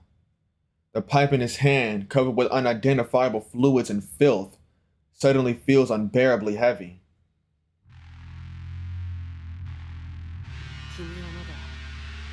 You still haven't seen the most damning part of all this. Ryoko's voice plays back in his head, and at last he knows how merciful her warning was. Now that his eyes are as open as hers, he's able to laugh in contempt at his own foolishness. 20 years of memories in the light of the sun. If they were indeed precious to him, then he should have never come to this place. The black flames of despair rise within him, consuming fear and revulsion and pity. Only rage and hate remain. Every cell in his body cries out for vengeance, for the blood of the man who poisoned him with truth and tore him from the womb of innocence. And then Koji, slave to hate, hears the sound of someone sneaking up behind him. Please, Koji, bash this nigga's skull! Koji whirls, swinging his pipe with all the force he can muster. His enemy hastily leaps back to avoid the strike, surprised by his failure to catch Koji off guard. Twisted shadows dance in the beam of the light on the floor. Readying his pipe for the next blow, Koji faces off against his second attacker. Before this moment, Koji could never have imagined that he would ever speak his friend's name with such hatred. Hey, that was a pretty heavy swing just now. You trying to kill me or something? Even now, Fuminori is smiling, as though the huge axe in his hands is just a sick joke. Damn, Koji, I thought you'd hesitate. You thought I'd hesitate against you? Koji sneers too, unable to contain his contempt for the notion. How did you kill Oma, you piece of shit? What did you do to Tsubuka? What did you do to Tsukuba? After all this, you expect me to think twice about killing you? That's my line, Koji. Fuminori growls, looking sadly at the pile of dead flesh at Koji's feet. I guess you do such a horrible thing to Yo. I'll make sure you suffer before I kill you.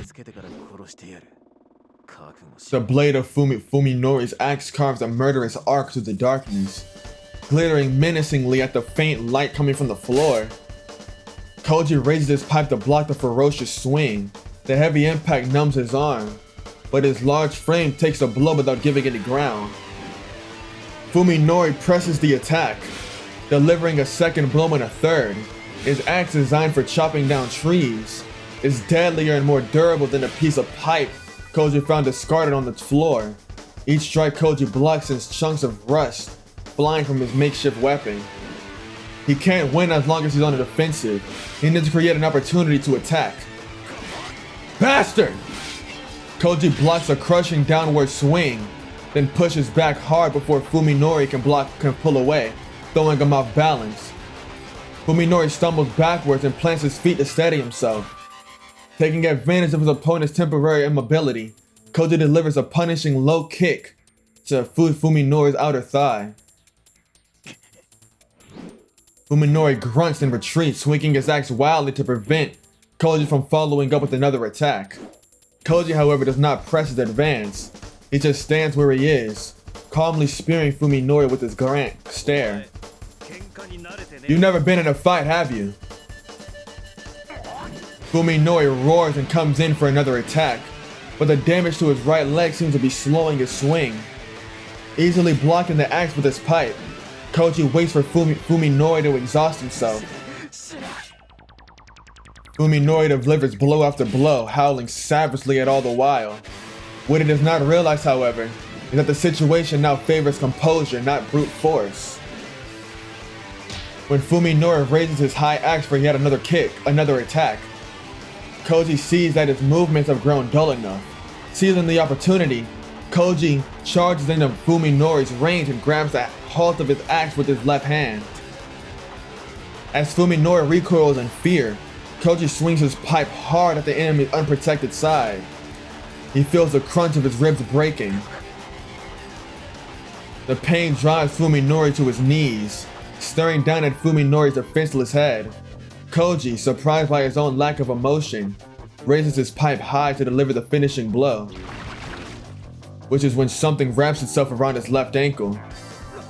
What?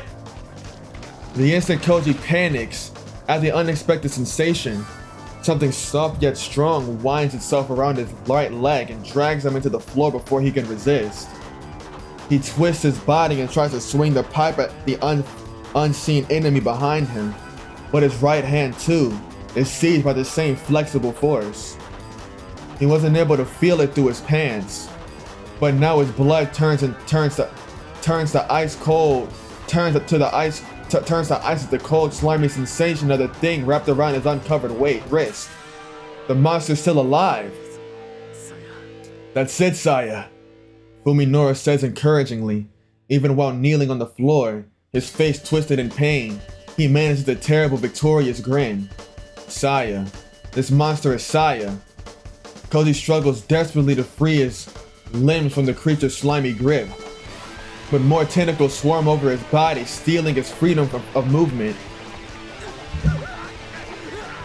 The horror has already driven Koji half mad. Just imagining the creature's appearance is enough to send him into a mindless panic. His scream is suddenly cut off as a slimy appendage seizes his throat. This is the most deadly tentacle isn't just cutting off his windpipe. It's trying to snap his neck, and it's getting tighter. Koji is certain that this is the end. With just as his vision begins to dim, an explosion brings him back to his senses. With a horrifying inhuman scream, the creature releases Koji and extracts his tentacles. The first thing he sees after regaining his mobility is Ryoko running down the hall with a smoking shotgun in one hand and a silver tube in the other. Ryoko responds by tossing him the tube. Though still lying on the floor, and manages to snatch it out of the air. It's the thermos she showed him at the restaurant. The one thing she called a secret weapon. Put it on that thing! Ryoko shouts at Koji. At the same time, she aims her gun at Fuminori, who's still on his knees 5 paces away. A double-barrel shotgun still has one shot loaded. The monster that attacked Koji is writhing in agony. It hasn't yet recovered from Ryoko's shot, but he's already seen that bullets aren't enough to kill creatures. Now's his only chance. What are you doing? Fuminori growls, gritting his teeth against the pain of his broken ribs. Forcing himself to be calm, Koji stands and carefully unscrews the lid of the thermos. There's no question in his mind that something extremely potent is inside. As soon as it's unsealed, the thick white mist pours out the thermos, and the surrounding air turns freezing cold. Instantly guessing what's inside, Koji lobs the thermos at the pile of flesh convulsing on the floor. The thermos sails through the air, spewing white fog, and like a baptismal font showers the liquid contents upon the hellish creature. Its screams this time are incomparable to before. The monster thrashes in agony, wreathed in white smoke. Its screams are joined by Ryoko's cackling. That's minus 197 degrees, you fucking monster! How's it feel? Cold? Hot? Not so tough now, are you? Perhaps the joy of vanquishing her nightmare was worth the last remnants of her sanity. The manic glee blazing in her eyes could belong to only a shattered mind. Monsters! I'll kill you! Fuminori staggers to his feet, roaring black curses. His rage seems to have drowned out the pain of his broken bones. Ryoko's not one to underestimate the threat posed by his axe. Her mad laughter fades, leaving only the cold smile as she pulls the trigger. With a short burst of dark flame, Ryoko's gun spurters and dies. Ryoko's not an expert on firearms. It never occurred to her that shotguns need proper storage, and besides, she always expected that any situation where a gun would be necessary would also be one where she would not survive. Cursing in anger and dismay, Ryoko breaks the shotgun open and awkwardly pulls the dud out. Meanwhile, Fuminori stalks toward her like a vengeful demon, the head of his axe screeching as it drags along the floor. I have to stop him! Koji tries to charge Fuminori, but only succeeds in sending himself sprawling. One of his shoes is stuck to the floor, frozen by the liquid nitrogen. As Ryoko fumbles in her pocket for a new shell, Fuminori closes the distance and raises the axe in both hands. Damn! Koji trips, curses, and rips his shoe free of the frozen concrete, but he knows he'll never make it in time. Ryoko thrusts a new shell into the chamber of her shotgun and snaps it closed, then looks up to find her target. Fuminori is right before her, too close to evade, and his axe is already crashing down, with the wind howling in its wake. The sounds of bones shattering, tendons snapping, and flesh tearing blend together in foul harmony. The thick blade enters Ryoko's left shoulder, plowing through her collarbone and shoulder blade, smashing several ribs, and popping her lung like a balloon before stopping at the center of her chest. Her expression is frozen and shocked by the impact. She sprays a geyser of blood from her mouth. She should have died instantly, but through some unimaginable force of will, Ryoko clings to life for a few seconds more. Grinning through blood-stained lips, she raised her shotgun. Not the front, but to the side, beyond the barrel of her gun, wearing the 77-degree Kelvin mist. Beyond the barrel of her gun, wearing the 77-degree Kelvin mist like a white cloak of death, is the weakly wiggling Saya.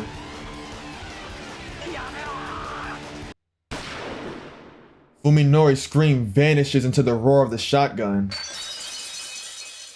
The destruction is absolute. The body of the shotgun pellets obliterates the half of Saya's body that fell prey to the liquid nitrogen. The frozen particles of Saya's shattered flesh drift to the floor like snow. Even the creature's special biology is insufficient to seal a wound of this size. From the opening pour its internal organs, a tide of liquid, slime, and fat whose color is far too foul to belong to any living creature. The monster convulses, wailing in a weak, pitiful voice. Saya. With his axe still buried in Ryoko's body, Fuminori stares at the dying creature, his expression utterly devoid of emotion. Koji grabs the pipe and prepares to attack Fuminori from behind, but freezes when he sees the emptiness on the face of the man he hated. Fuminori pulls his axe out of Ryoko's corpse, then looks at Koji with glazed eyes. There's no recognition in them, nor hate, nor rage. When Koji meets Fuminori's blank stare, he knows there's nothing left in him to kill. Fuminori grips the axe closer to his head and raises it high, the blade towards his face. Koji doesn't know whether he should interfere, but even if he wanted to, what could he say to stop Fuminori? Fuminori pulls his head back slowly, then drives his face into the blade of the axe like a spring-loaded toy. His skull caves in with a dull, wet sound, and the spray of blood catches Koji in the face. Despite Fuminori's utter lack of hesitation, the first attempt at suicide succeeds in only transforming his face into a hash of crimson. Fuminori pulls his head back one more time, even slower than before. Then, with every ounce of strength left in his body, he slams it into the blood-stained axe. Its sound is wetter than before. Fuminori's body goes limp, then tumbles face first into the floor. Koji stares at the two mangled corpses for a while. He feels completely left behind, like he can't remember why he's standing in this place with a steel pipe in his hand. The stale air filling the ruined building becomes choked with the stench of blood, and the crimson puddles gradually spread across the snow-covered floor. Yet the tranquility of the scene makes it seem like a painting. A soft, slimy sound breaks the silence. Koji looks at the mortally wounded monster. The creature is on death's door, but even so, it moves slowly, feebly. It drags its broken body through the sea of blood. It's coming for Fuminori. Koji had forgotten his anger, but it comes surging back full force. He growls and stabs the monster with the end of his pipe. It convulses in agony, but keeps crawling towards Fuminori. Koji explodes in a frenzy of rage. Die, you monster! Die already! Again and again, he smashes the helpless flesh beast with his pipe. Something tells him that he does not stop there, he will truly have lost. The monster, however, never succumbs. It struggles on beneath its blows, until finally it reaches Fuminori's corpse. Don't touch him! Don't touch him, damn you! What gives you the right? Koji keeps swinging, his fury unabated, even as tears start to pool in his eyes. The monster's slime flies through the air, joining with the blood already covering his face. The creature extends one thin, trembling tentacle to touch Fuminori's shoulder, then lovingly caress his blood-stained cheek, and then it stops moving. Even in its final moments, the monster would not let Fuminori go. It died joined with him. At last, Koji knows the world he loved is gone forever.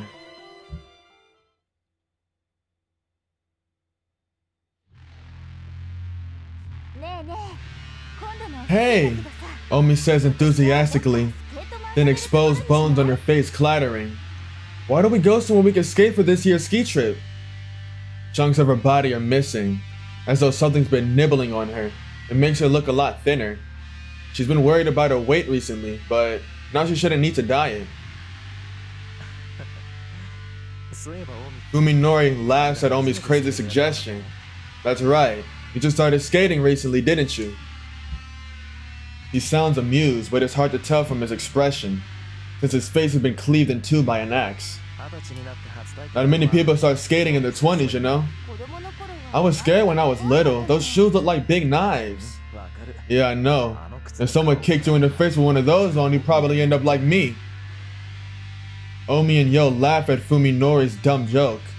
Yo never used to laugh with such exuberance. She seems truly happy now that she and Fuminori are officially together. But you were able to kill him on your first try. That's amazing, Omi. It's a lot like playing baseball. You swing hard and let the weight of the axe do the damage. He made killing sound so easy, I figured I'd give it a try, and it was fun. What is this feeling? Something is wrong. What is this feeling? Something is wrong, though Koji can't put his finger on what. Oh, well, I want to try eating Omi too. Oh, that's it. When he sees Yo's envious smile, Koji finally realizes what's bothering him. Hey, Tsukuba.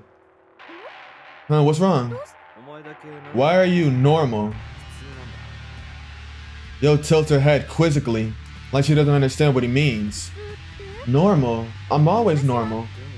But back then you were... Oh, I get it. Yo nods in understanding. You're talking about when I look different from you. That was such a long time ago. It was. Of course. She replies, deflecting Koji's confusion with that uncannily cheerful smile. After all, you're one of us now. Oh, of course. Koji looks down at his Koji looks down as unsatisfied to see its wriggling tentacles where his arms and legs should be. When he opens his eyes, his mattress and pillow are soaked in sweat. It's always the same nightmare. He doesn't know how many times he's had it, but at least he's not leaping out of bed screaming anymore. He sits up clutching his throbbing head. It's 4 in the morning.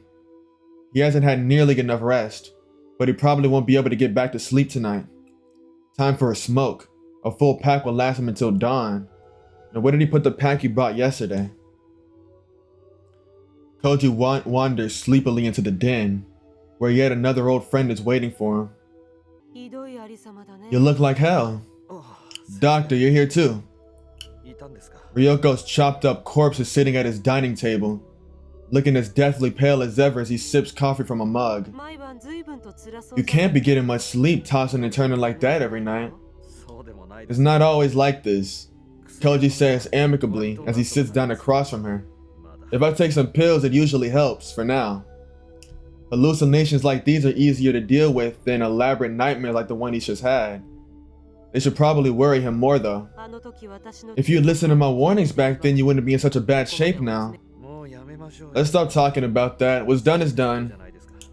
Ryoko chuckles, smiling the same cruel manic smile that she used to when she was alive. Her left arm hangs from her half-severed shoulder, dangling like a forgotten wind chime. Sounds like you've come to terms with it. You were the same, weren't you? You managed to pass yourself off as an elite neurosurgeon most of the time. It's not that hard keeping up appearances when you have to. The corpse shrugs her intact right shoulder and grimaces in disgust as she takes another sip of her coffee. But it's only gonna get worse, you know? Times heal emotional wounds, but with you, it's more like you've been poisoned. She's probably right. Everyone dreams at night. No matter how dim the memories may get, the nightmares will always be there to tear into Koji with fresh fangs. The insanity that has taken root in his heart will grow, eventually consuming everything that's left inside of him. In my case, I've had you to learn from. I'm ready for anything. Is that so? Koji nods, smiling confidently, then stands and walks to the bathroom where he retrieves the weapon that he keeps hidden behind the mirror. Ogai's revolver, the one souvenir that Koji brought back from the other world that night. It was tough, but I finally found someone who deals in these things. I bought bullets for it. Can you believe that ammunition is more expensive than the gun itself? How about that?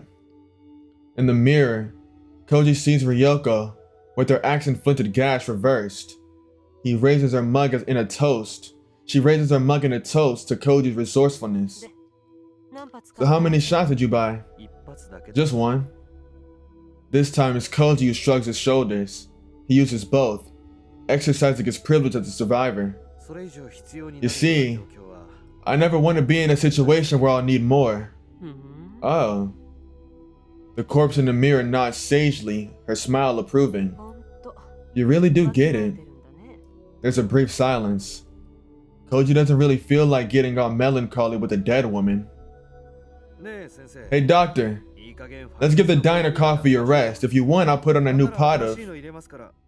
When Koji turns around halfway through his sentence, he realizes the room is empty, but for the silence of the night. And so, Koji returns to the world of the sane. He lights his first cigarette of the night, takes a deep drag while sitting alone in his den.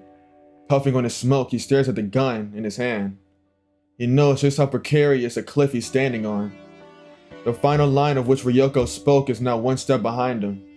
Koji no longer has anything to protect his soul. Now that old guy Masahiko's fantasies and Tombo Ryoko's delusions have all become tangible horrors, he knows what insanity and despair truly are. Back in the real world, Sakisaka Fuminara is wanted for several gruesome murders. It didn't take long for someone to discover the stockpile of human meat in the empty Sakasaka and Suzumi homes. In the two refrigerators were found the remains of Suzumi Yosuke, his wife and daughter, and Takahata Omi. They found the clothes and other effects of Tsukuba, but were unable to locate any trace of her among the various body parts, a fact that made Koji's nightmares all the more vivid. Dr. Tombo Ryoko of the T University Hospital vanished mysteriously around the same time. Because he was Fuminori's chief physician, the police have begun investigating her connection to his crimes. As for the two corpses secretly buried in the backyard of a certain ruin, well, they'll never be found. As for this incident, which has become another cold case, Koji alone knows what really happened, and he has no intention of revealing it, not now and not ever. Ogai's writings were not nonsense, which means everything else was. What fool was it that said that men were the lords of creation? Those who can believe in paltry things like human wisdom and valor are those lucky innocents who have not looked into the abyss. Koji can no longer share in their blessed ignorance. He knows he has been defiled by the insanity called truth, and he will never believe again. If he has been poisoned, as Ryoko's ghost said, then that poison is none other than the truth itself. Just as pure oxygen is harmful to the body, the naked truth has the power to destroy men's minds. Only by diluting it with lies and taking it in small doses can humans maintain a healthy soul. No matter what horrors the world might hold, words once spoken by the living Tombo Ryoko passed through Koji's mind. I still had some power against the madness. That, without a doubt, was the comfort that she kept hidden in her bosom. The only thing that allowed her to face her dreams each night. Koji has taken his predecessor's lesson to heart. He's prepared for anything. One bullet will always be behind the bathroom mirror, promising him salvation.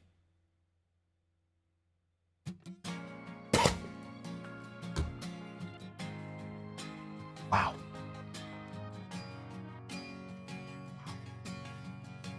Wow.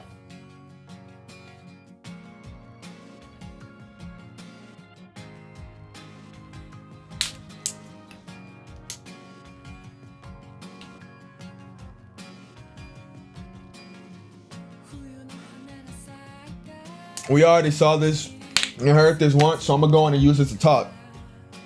First of all, when I first heard of Saya no Uda, I swear I thought it was just some shit about like, some little girl is a cannibal and she wants to eat you, so you gotta survive or something like that. I swear that's what I thought it was. I did not think it would be something this clever, this fleshed out, and just interesting. Oh my goodness. I only played it because I heard it was fairly short. I could get through it in like one recording. Only reason I played it. But I'm so glad I did. This game was very interesting. It had a lot of things in it that I found questionable, weird, strange, and all of that. But it just plays into to letting us know just how far gone what was his name? Sumuki, whatever the fuck, Sakisaka. It was just going it was just in there to show how far gone he really was, how out there he really was. Even if it was uncomfortable to read, I was uncomfortable reading it, but it really shows how crazy this nigga really was. And Saya wasn't no better. I said she was a sweetheart. I gotta take that back. After what she did to Yo, I gotta take that back. Like, oh my goodness, she killed Omi. I was like, you're wrong for that, but I understand. She pulled up to the crib. You ain't even know who she was for real. All you know is that food just wandered in. So you went and you ate. But what you did to Yomi? Like, come on, man. You just evil. You're just evil for that, right? Oh my goodness, bro. This was definitely worth the hype. Like, I wouldn't say this is one of the best I've ever played, but this was definitely amazing. It was definitely great. I gotta say that. Thank you to thank you to everybody.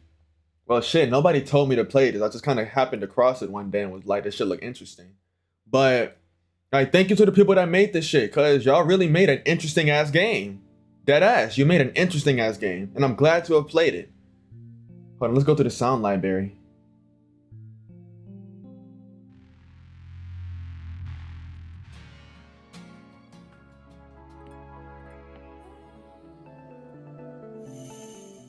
I gotta say, this soundtrack was hard as fuck. That's the end of the episode. I hope y'all enjoyed. Like, subscribe, leave a comment, or read them all, tap into the next one. If you have any more recommendations for short little visual novels that I can complete in like one recording like this, go on and let me know. I'll be recording this shit for 7 hours. Please, if there's anything shorter than that, recommend it to me, cause oh my fucking goodness.